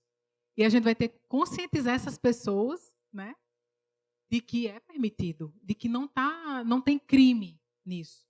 Mas é um desafio, sem sombra de dúvidas. Como o Ricardo costuma dizer, né, eu joguei a bola, você mandou para mim, agora eu vou cortar. Nós, enquanto LAIS, nós estamos nos preparando quanto a isso, nós estamos criando um grupo especializado na legislação de inovação, para que a gente possa ter todo o arcabouço jurídico, todo o amparo da lei, claro, sempre dentro da lei, para que nós possamos transformar os muitos produtos que nós temos, muitas pesquisas de vocês, que são muitas aqui, transformar em produtos, gerar riqueza para o Brasil e gerar também dividendos para os pesquisadores, né? Agora a gente gostaria de abrir para a professora Carilane, gostaria de falar, provavelmente o professor Ricardo também vai querer, e depois nós gostaríamos de abrir para perguntas. Eu vou fazer só a troca aqui do microfone. Obrigado, Rochelle. Vou ficar sentadinha aqui, tá certo? Tá certo. Só dar um oi para o pessoal. Sejam bem-vindos. Antes de falar aqui, professor Ricardo, eu queria parabenizar... Quer falar primeiro? Queria parabenizar a iniciativa. Né? Na verdade, eu queria fazer 2 perguntas, mas antes eu queria parabenizar a iniciativa. Eu acho que depois que houveram, né, essas iniciativas de workshops, de palestras, acho que essa é a primeira que eu estou podendo participar. As outras eu estava em missão junto com o Ricardo e teve relacionado à saúde também, eu não consegui participar dos momentos. É muito importante, tanto para nós, né, pesquisadores, que ajudamos também a coordenar alguns projetos, quanto para os nossos alunos, né, esse tipo de iniciativa, até porque integra mais, né, e todo mundo começa a criar uma cultura, né, que acaba sendo, como a gente fala muito, o DNA do LAIS, do nosso laboratório, né? É bastante importante, né? E aí minhas perguntas, né? Eu tenho 2 situações, né? Pelo que eu assisti da sua apresentação. Eu sou um microempresário, por exemplo, tá certo? Eu não tenho nenhuma experiência em relação ao depósito de patente. Eu tenho muitas ideias, inclusive, isso aí é uma situação, inclusive já faço muitos produtos, só que não patentio absolutamente nada. O que é que ele deve fazer? Qual é o primeiro passo que ele tem que fazer? Quem ele deve procurar? Isso aí é uma pergunta. E outra, em relação a nós, pesquisadores. Nós também temos nossas cabeças lá fervilhando, né? Nós aqui, por exemplo, nossos pesquisadores do LAIS, temos muitas patentes, temos muitas ideias, temos produtos. Qual é o primeiro passo? Aqui na universidade. Então, são 2 situações. Fora da universidade e dentro da universidade. Tá. Obrigada. Nada. Com relação à questão dos empreendedores, o primeiro, ele tem 2 alternativas aí. O próprio INPI, ele tem vários cursos, ele tem apostilas, tem manuais, porque as pessoas podem fazer sozinhas. Então, eu tenho uma empresa, como você falou, e produzo, tenho muitas criações, muitas invenções, quero proteger. Eu posso ir ao INPI, no site, baixar esses manuais e aprender como depositar essas patentes lá, que tem tudo isso disponível. Tem vídeos, tem tudo lá no site do INPI. A outra alternativa é ele procurar profissionais capacitados e habilitados que atuam nessa frente, porque ele vai chegar com a ideia dele, com a criação dele. Esse profissional ele vai colocar no papel, ele vai dizer as taxas e vai acompanhar o processo da patente dele e vai depositar. Então, ele tem 2 alternativas. Ou ele procura o INPI ou ele procura alguém que já tem esse conhecimento todo tratado e faça para ele. Com relação aqui da UFRN, o que eu posso falar é que nós, lá na agência de inovação, nós existimos exatamente para isso. Então, a gente dá toda a assessoria, a gente presta assessoria aos pesquisadores, a toda a comunidade universitária e até a externa também. Então, aquele empresário, ele não vai saber disso, acho que a maioria não sabe disso, mas se ele falar assim, nossa, eu vou lá na UFRN, a gente também ajuda essas pessoas a dar o caminho, a entrar no site, a orientar, certo? Então, lá na agência, a gente faz isso para toda a comunidade universitária, para o público externo, os passos, o que deve ser feito, as taxas que são pagas, enfim, a gente orienta tudo. Perguntas?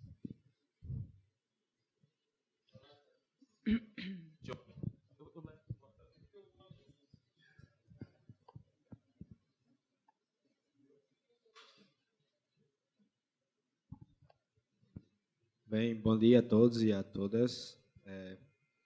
Eu tenho algumas perguntas, não só uma. Tá Pois bom? não. Se eu registrei meu software, certo? Mas alguém patenteou como um produto. Meu software virou um produto, certo? Eu posso reivindicar meu software? O que ele Vamos lá. Você registrou seu software lá no Aham. INPI, ok. Aí uma outra pessoa está vendendo ele, é isso? Virou um produto, na verdade. Né? Só se for embarcou num Embarcou, hardware. embarcou, isso. Pode sim, sem sombra de dúvidas. Você Posso, né? pode pleitear. Aham. Seus direitos autorais estão sendo burlados. Uhum. Danos, indenização patrimonial e moral pelo uso indevido de uma criação de uma propriedade intelectual sua. Ok. Sem dúvidas. Certo. Ok? Ok. Pois não, pode fazer Segunda. mais. Pode perguntar. A mudança de linguagem de programação gera um novo registro de software? Olha, vamos lá. Eu entendo de registro de software. Eu não entendo de software em si. Uhum. Mas... Alguma coisa? Sim, depois você quer perguntar? Sim, entendi. Vamos lá. Olá, bom dia, doutora. É porque eu sou advogado de moda, onde a gente trabalha bastante com propriedade intelectual também. Ai, que E a bacana. pergunta dele foi justamente que me perguntaram essa semana, e não, a mudança de linguagem não dá direito a você fazer um novo registro, porque não é uma criação, né? Você A estaria linguagem só básica já existe e você só melhorou a linguagem. E pelo que os juízes trabalhistas entendem, que é o grande problema, que é quem desenvolve software e empresa, como a doutora Rochelle explicou, né? Se você cria aqui pela UFRN, a criação vai ser da UFRN, e do mesmo jeito, se você está numa empresa, em regra, a empresa vai ser a titular da criação, né? Então, isso acontece Vai muito... depender do contrato de trabalho, né? Exatamente. Mas, geralmente, em regra, geralmente elas preferem que fiquem com elas, né? Isso. E aí, isso acontece muito na Justiça do Trabalho, empregados depois reclamarem, né, por esses direitos da atualização da linguagem, mas a grande maioria das decisões é que o empregado não tem direito sobre aquilo porque eles não consideram uma que seria invenção. uma inovação, né? Exatamente. Seria tá só atualizando o software. Muito bacana. John, tem outros?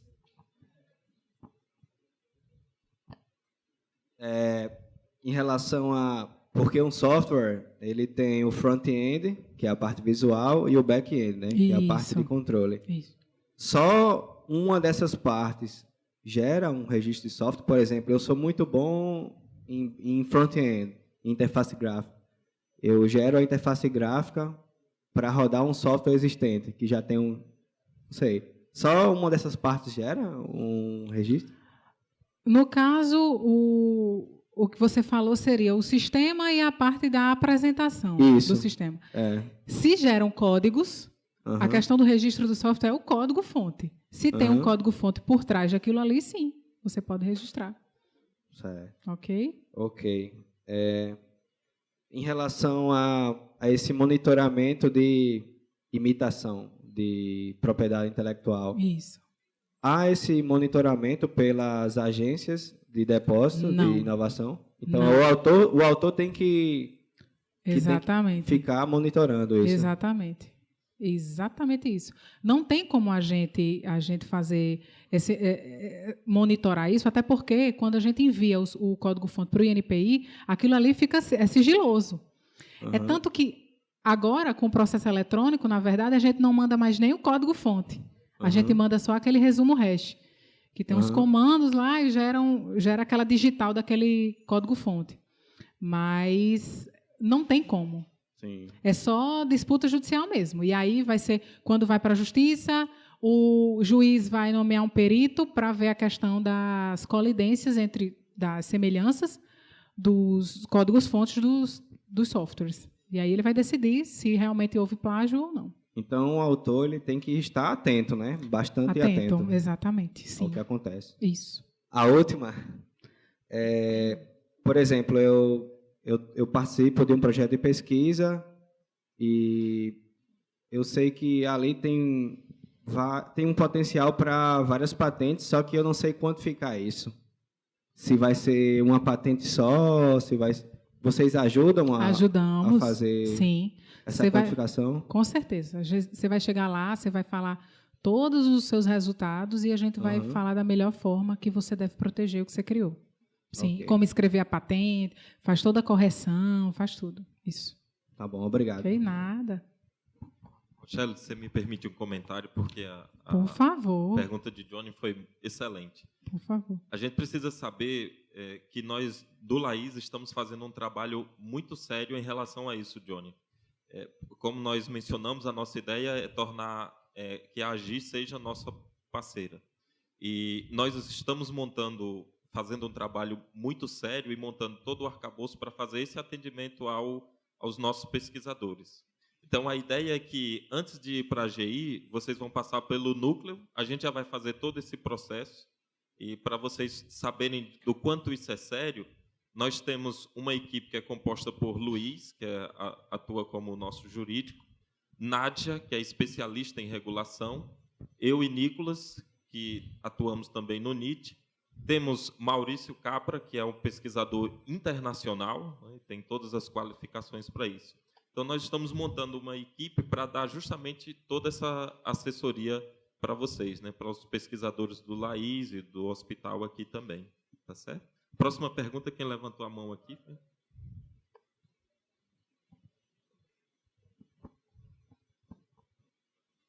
Você sabe dizer se a base das patentes ela dá para ser acessada de forma externa? Ela é Sim. disponível? Sim, Existe algum portal que você possa acessar essas informações? tem aqueles, deixa eu ver aqui.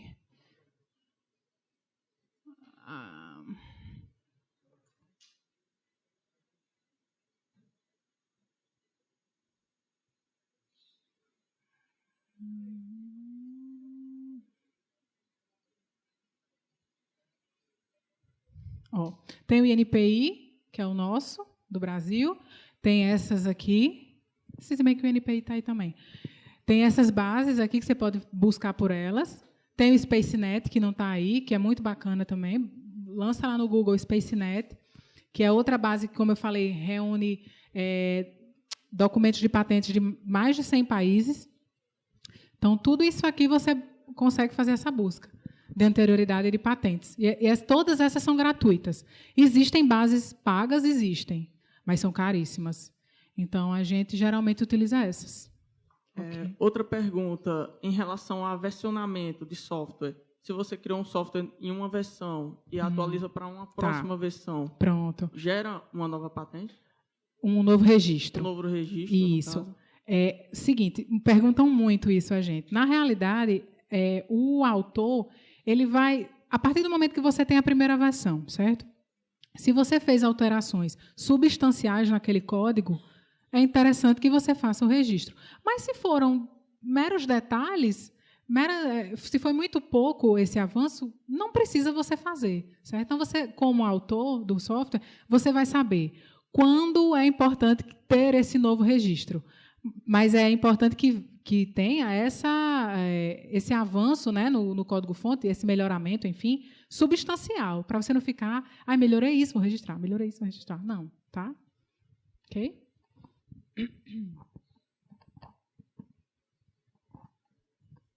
Mais perguntas? Não? Olha aqui, Aguinaldo, na frente.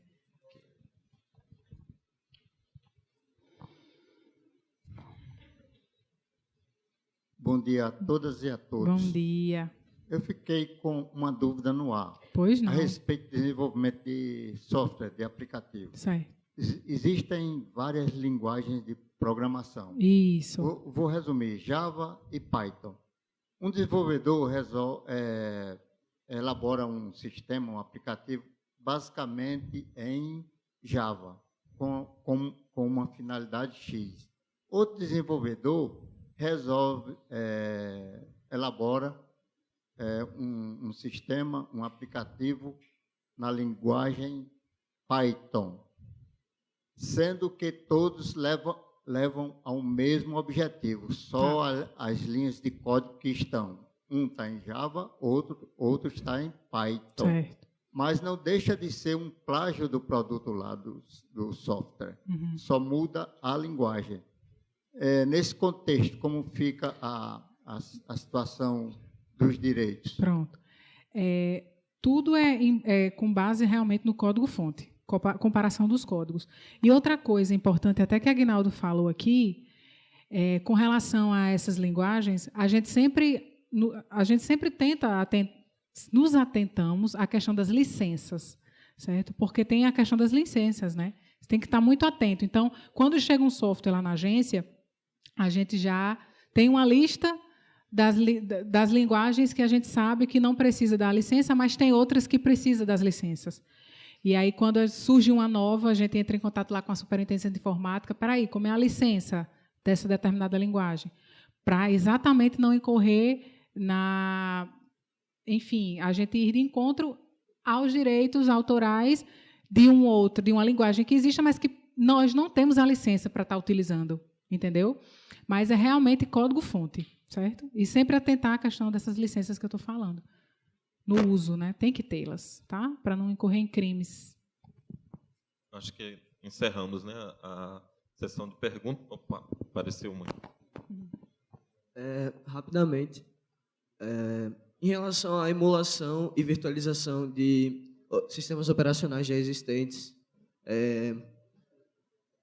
em que ponto eu violo uma patente ou uma licença de software quando eu virtualizo ele ou emulo ele usando outras, ao invés de utilizar o hardware do produto, eu virtualizo ele utilizando o meu próprio hardware.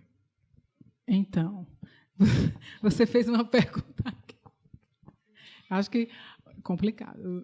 Sinceramente, a sua pergunta eu não vou saber responder, porque vai muito além dos meus conhecimentos.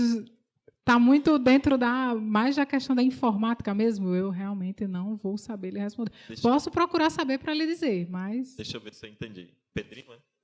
Pedrinho, você está falando de virtualizar um sistema operacional, virtualizar um aplicativo, ou virtualizar o quê?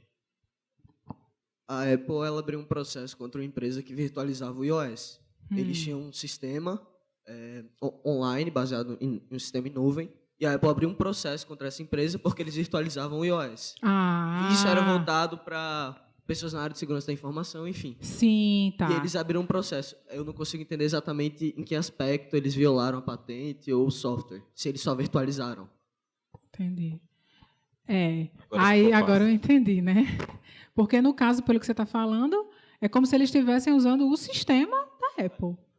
Né? Pirataria, realmente, aí é complicado. Crime, indenizações, sem dúvida. Mas na primeira vez que você falou, não entendi nada. Se a gente estiver virtualizando, por exemplo, no mesmo hardware, o mesmo processador, com duas máquinas virtuais, é pirataria? Também não sei. Entendeu? É um hardware só que você pegou a mesma licença e copiou duas vezes. Você criou duas máquinas, o mesmo hardware com o mesmo processador. Sim, estou entendendo. É pirataria isso? Sim, entendi. Por exemplo, eu comprei uma licença para tantos processadores, mas eu só uso num processador. Eu virtualizo 1000 máquinas sobre 40 processadores. Mas na licença permite isso? Porque a licença você pode virtualizar pelo número, tem vários tipos de licença, mas tem uma que é pelo número de processadores. Mas vou pegar no meu computador em casa. Certo. Meu computador tem um processador, por exemplo. Eu comprei uma licença iOS. E a mesma licença eu virtualizei sobre o mesmo processador. É pirataria? Na mesma máquina? Entendi. Entendeu? Então, Pedrinho, é um tema bem controverso mesmo. Questionável. Porque uma coisa é a autoria de código, outra coisa é pirataria de software. São coisas bem diferentes.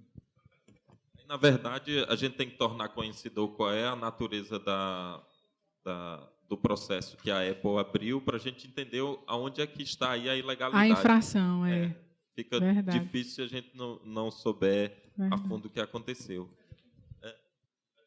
Bom, acredito que a gente encerrou, com certeza o professor Ricardo vai querer fazer umas palavras finais, mas eu gostaria de encerrar deixando claro que está sendo feito um trabalho muito sério de conscientização, de capacitação, não somente dos pesquisadores do LAIS, mas a comunidade acadêmica completa. Quando nós criamos esses eventos, nós abrimos para toda a comunidade.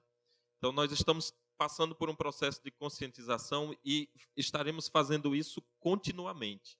O próximo que a gente viu aqui, que nós já temos alguns planejados, alguns assuntos que estamos trazendo pessoas de renome nacional e internacional para falar sobre isso. Então, principalmente os bolsistas do Laís deveriam entender que quando a gente lança um evento desse, é para termos um comparecimento em massa dos nossos pesquisadores, né? Porque eles estão sendo planejados especificamente para a gente formar um processo de cultura de inovação em tecnologia em saúde. O próximo tema que nós vamos falar é a Lei Geral de Proteção de Dados Pessoais, né?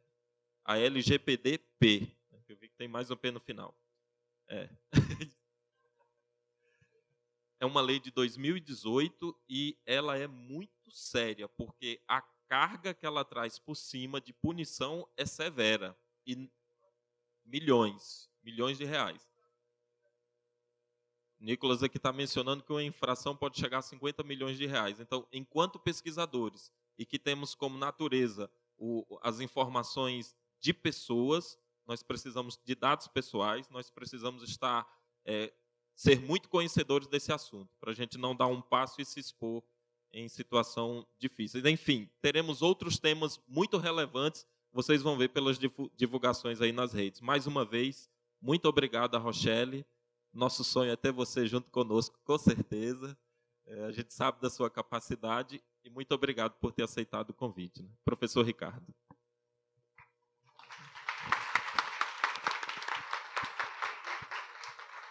Então, bem rapidinho, primeiro, parabenizar a Aguinaldo pela organização, pela dedicação, esse núcleo que a gente está criando. De longe, vai concorrer, pelo contrário, vai ser uma perna para facilitar o trabalho da agência, né? Mas eu queria fazer uma pergunta para a Rochelle também, que é o que é que diferenciou, por exemplo, essa transição da agência, do núcleo de inovação para a agência? O que é que vai trazer a mais de serviço para a universidade, para os pesquisadores? Depois eu faço uma fala e finalizo. Então, quanto ao núcleo de inovação tecnológica, nós éramos vinculados à Propesc, para a Reitoria de Pesquisa.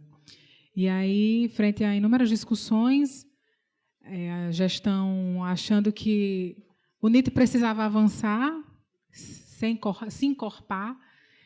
Nós agora somos uma unidade suplementar, independente da Pró-Reitoria de Pesquisa, e somos ligados agora diretamente ao gabinete do reitor. Então, assim, burocraticamente, é menos um processo que vai precisar passar, digamos, no fluxo, e nós temos mais autonomia, posso dizer assim. Então, tem mais ou menos um status de pró-reitoria, isso aí.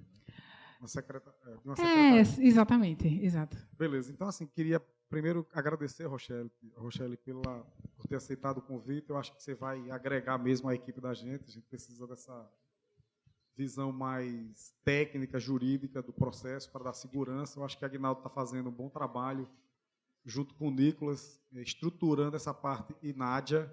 Tem uma equipe toda por trás aí, Nádia, Maurício Capra, que está com a gente aí também. De vez em quando eu estou com esses vazios, assim, tipo, dá um branco, viu, Maurício?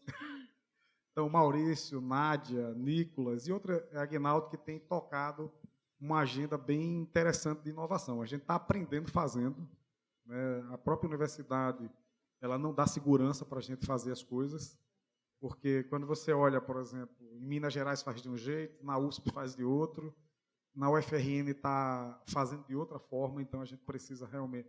Alguns processos que são mais simples já têm bastante segurança dentro da universidade, mas, por exemplo, o depósito internacional, a questão de professores constituir empresa para trabalhar dentro de inovação e fazer spin-off, então isso não são coisas muito travado, ainda... Né? Muito que a universidade não tem muita clareza, e eu estou falando isso porque você já sabe disso, né? Mas o pessoal que está aqui, muita gente não sabe, acha que a universidade segue uma legislação e ela está segura porque segue a legislação. Às vezes é o contrário, ela tem uma legislação e tem dúvida porque tem uma legislação, né? É bem por aí mesmo. E não sabe como vai fazer. Então, isso no âmbito dos hospitais universitários, eu estou falando porque tem muita gente aqui, é mais complicado ainda. Porque, no caso do Ministério de Ciência e Tecnologia e do Ministério da Educação, já tem alguns conjuntos de normativas que regulam algumas atividades em termos de inovação, desenvolvimento de produtos, concessão, licença, mas dentro da empresa brasileira de serviços hospitalares isso não tem muito. E o que eu acho mais legal desse trabalho que a Aguinaldo está conduzindo, junto com a equipe que ele está trabalhando, Nádia, Maurício, Nicolas, Aguinaldo e Nicolas mais aqui dentro do hospital, é que nada que está sendo feito para o Laís está somente no âmbito do Laís. Tem gente de pessoas de vários lugares, inclusive de fora daqui do nosso estado. Estou vendo que tem umas alunas nossas aí de outros estados que estão assistindo a palestra. Então, assim, a gente está compartilhando tudo que está sendo feito. Então, realmente cumprindo a missão do laboratório, que é de socializar isso. O que a gente vai fazer, Rochelle, com vocês, é convidar a agência para a próxima conferência que nós vamos organizar em maio, a 3ª Conferência Internacional de Inovação em Saúde. E o ano passado nós trouxemos o Ministério da Saúde, Nádia, não foi? Trouxemos o Ministério da Saúde, eu acho que Anvisa, MCTI, CNPq e Tribunal de Contas da União. Mas eu estou vendo que a gente vai ter que trazer mais gente. Dessa vez a gente vai trazer o Judiciário, o Ministério Público, a CGU, o TCU, e a gente, em vez de fazer só um café com ideias, a gente vai fazer um evento satélite dentro, e vamos trazer a Fiocruz, a Federal de Minas Gerais, a USP, a UFRN, a nossa agência, para dentro do evento a gente fazer um dia todo de discussão sobre como a gente pode fazer o Brasil avançar. Não é nem discutir quais são as travas que tem na legislação, entendeu, Ricardo? É como é que a gente pode contribuir para o país avançar, porque a gente criou uma cultura no Brasil que a ciência ela tem que ser feita por diletantismo, né? Ou porque você é um cara altruísta. Na verdade, não tem nada a ver uma coisa com a outra. Ciência não é para fazer caridade para as pessoas. Ciência é para ajudar as pessoas a se desenvolverem e a sociedade a se desenvolver. São coisas diferentes. Caridade eu dou porque naquele momento aquela pessoa estava precisando de uma ajuda humanitária. Agora, uma ação humanitária é muito mais complexa. Você vai ajudar uma nação a se desenvolver, né? E não é só dar a vara de pescar, porque às vezes não, o melhor do que dar o peixe é ensinar a pescar. Né? Mas às vezes você tem que dar o peixe, às vezes você tem que fazer a vara e às vezes você tem que construir todo um processo por trás para fazer isso. Então a inovação ela tem esse papel de produzir riqueza, não é de produzir ricos. Verdade. Porque às vezes a gente também tem esse conceito. E no Brasil a gente estigmatizou. Quando um cara vai falar de patente, de inovação, de alguma coisa, porra, esse cara só está querendo ganhar dinheiro. Quando, na verdade, a gente não olha. Esse camarada ele vai gerar algo que vai proteger o país com relação ao roubo das ideias que nós temos aqui. Então, por que o camarada está criando uma patente aqui? Para que nenhum brasileiro crie o que ele criou e, na verdade, a gente pague royalties para ele. É isso que a gente está fazendo. Então, a gente não tem noção da questão econômica. Quando a gente mostra que tem várias patentes, a gente está em 11º lugar em depósito de patente no mundo, mas aí qual é a receita proveniente dessas patentes, né?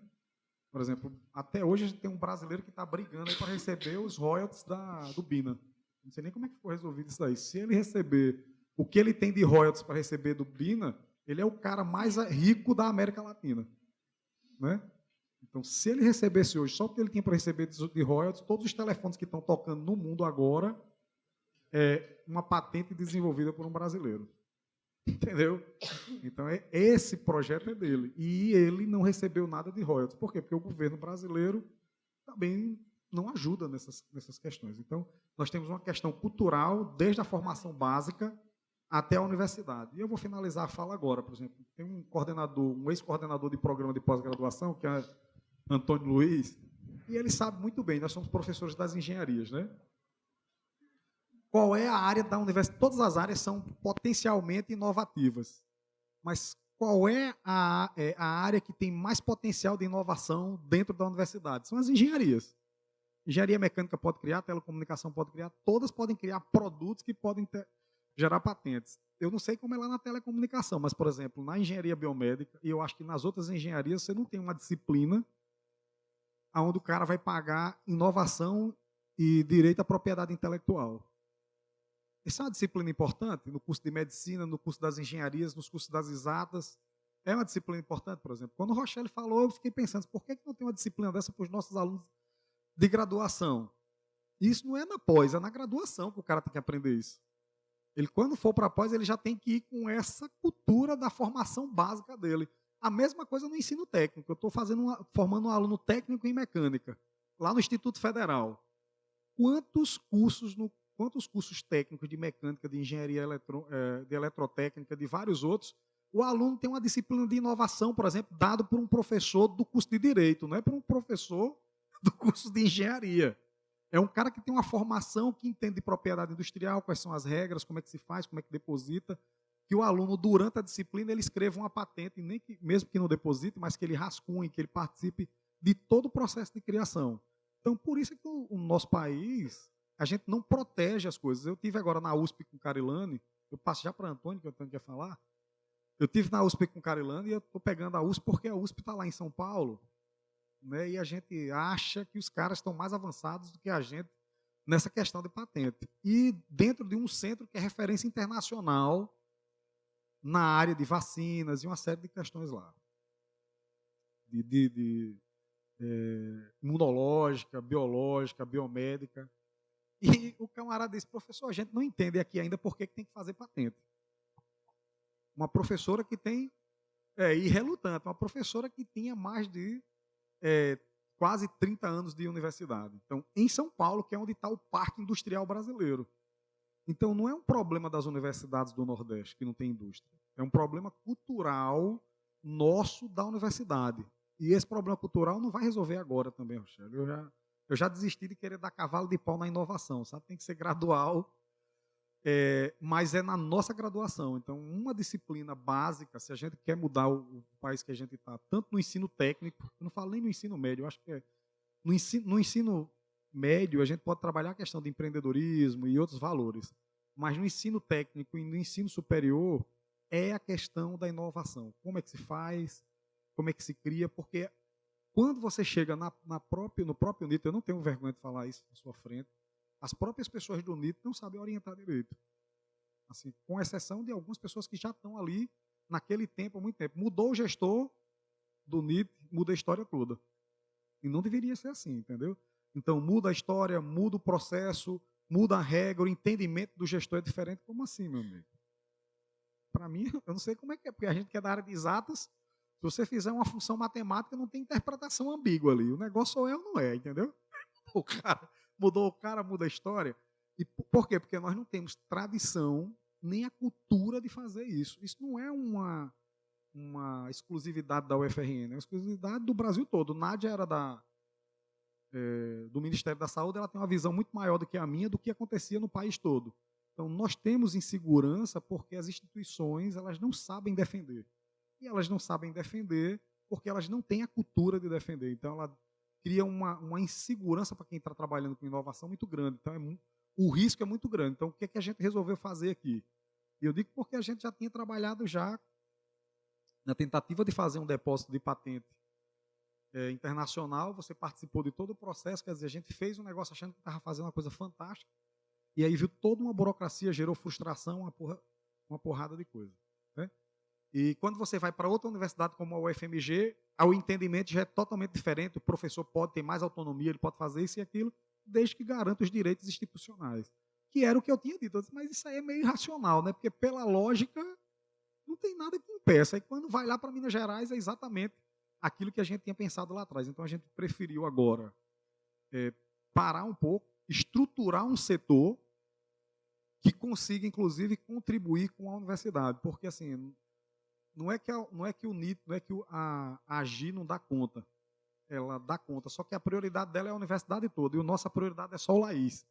Então a gente consegue andar mais rápido do que a AGI em alguns aspectos. Né? Por exemplo, passar pelos problemas mais rapidamente. É porque a gente está dentro de um segmento que ainda é mais complexo, porque uma coisa é você depositar uma patente de um registro que só vai precisar de certificação no Inmetro. Outra coisa é você depositar uma patente de um produto que vai ter que ir para a saúde, que você vai ter que passar pela regulação do Inmetro, pela regulação da Anvisa e de outros que o Ministério da Saúde exige. Então, desenvolver tecnologia para a saúde ela é muito interessante por isso. E nós somos um dos poucos grupos no Brasil que está fazendo. Então, a universidade ela tem realmente que apoiar, porque se a universidade um dia ainda vier ter receitas de royalties e sustentabilidade pelas receitas que ela vai ter, muito provavelmente essa vai ser uma das áreas que mais vai dar resultado para a universidade. Então, eu queria agradecer, Rochelle, foi fantástico. Eu acho que assim, a gente tem que convidar mais Rochelle, espero que você venha fazer parte da nossa equipe em breve, né? E Aguinaldo, a gente tem trabalhado para isso daí. E, assim, Aguinaldo, parabéns pelo trabalho. Aí, quando a gente vê assim, um monte de pessoas aqui, os nossos alunos envolvidos, eu acho que na próxima a gente pode começar a fazer alguns convites específicos, por exemplo. Quem no Ministério Público Federal, Estadual trabalha com inovação? Traz para cá. Quem nos órgãos de controle trabalha? A BIM, porque a gente vai trabalhar em cima da Lei de Proteção de Dados. Então, chamar essas pessoas para ouvir o que a gente está falando e dar espaço para a fala deles. Aí, Nádia, eu acho que era uma coisa que vocês poderiam fazer e a gente começar a trazer o pessoal da UFM, que já está na rota de vocês trazer, mas a gente sempre trazer agora para além do nosso público interno, que é o hospital, porque aqui não só tem gente da universidade, né? Aqui só, você é de qual universidade? Sergipe, Paraíba, Rio Grande do Sul também, Pelotas, mas eu vi que teve outras pessoas aqui que são de outros lugares. Tem gente de fora do Brasil aqui, tem gente de todos os lugares. Do hospital, então não temos somente pessoas do Laís aqui. A gente já está difundindo o conhecimento, sendo um agente de disseminação. Mas a gente precisa agora ter mais trazer pessoas que possam compreender, porque, na verdade, não é somente que a gente não tem a questão da cultura da inovação. É porque as pessoas não compreendem, o brasileiro, ele não compreende a importância disso para o país. Esse é mais grave ainda. Por que está na lei e quando chega para o juiz julgar, ele julga, às vezes, de maneira equivocada? É porque ele não entende a importância daquilo para o desenvolvimento econômico do país que ele está. Entendeu? Ali, a inovação é só um negócio de um professor pardal que criou alguma coisa. Ele não entende que isso vai estar somando ou destruindo toda uma cadeia produtiva e todo um setor. Por exemplo, quando você impede ou você não protege uma patente brasileira ou impede que determinados grupos se desenvolvam, você está destruindo todo um setor que pode ajudar no desenvolvimento econômico do país. Então, o segmento saúde, ele não é para tratar doença. É um equívoco. Me desculpe, Ricardo, que é médico, quando a gente olha para o setor saúde, a gente só pensa em médico. Na verdade, a gente devia pensar em riqueza. Entendeu? Em gerar riqueza, em gerar emprego. O médico é a ponta final do negócio. É quando o cara está doente ou quando o cara quer se prevenir da doença. Não é isso aí, Ricardo? Então, o setor saúde, o último estágio da saúde é a doença. É onde a gente não deveria querer chegar. Entendeu? Então, para isso tem que ser investido em mais conhecimento, em mais tecnologia. A gente tem que proteger isso. Essa é a grande questão. A grande questão, o que está em jogo, na verdade, é isso daí. É que país a gente quer ser daqui lá para frente. Daqui a 20 anos a gente quer ser colônia? Pronto, se a gente quiser ser colônia, a gente vai continuar com as mesmas práticas. Achando que é mais fácil um camelo passar no buraco de uma agulha do que um rico ir para o reino do céu. Isso foi o que Ciro Gomes falou em Harvard em 2016. Essa cultura que a gente tem de que a riqueza ela é ruim, ela atravessa todos os segmentos, principalmente os mais frágeis, a saúde, a educação e a ciência. Entendeu? Por exemplo, a Alemanha vai investir agora 40 bilhões de euros para o desenvolvimento de ciência. Aí tu acha que a presidente da Alemanha vai fazer isso porque ela é uma pessoa legal? Não, ela vai fazer isso porque se não fizer, o pessoal, o cidadão alemão, daqui a 30 anos vai ser escravo dos outros que fizeram. Por exemplo, da China. Entendeu? Que está protegendo todas as patentes e fazendo uma porrada de coisa. Então, a ciência ela é a maior alavanca de desenvolvimento social hoje.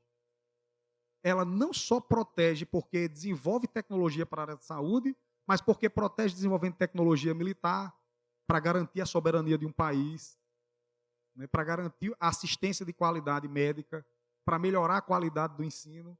E aí eu vou parar por aqui, porque senão eu vou me empolgar e vou falar bastante. Vou passar só para o Antônio, que ele pediu a fala. Você passa.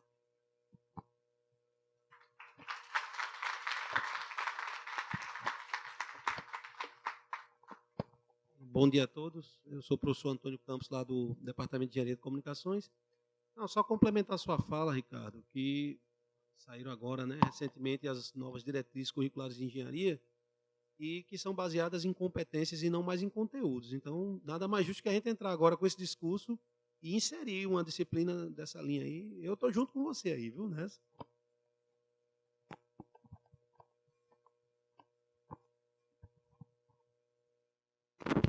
mais uma vez agradecemos a presença de todos e o fato, viu, Rochelle, se você quer uma resposta se foi bom, tá todo mundo aqui. Ó. Eu quase não vi ninguém sair, né? É sinal de que todos gostaram. Alguma dúvida disso?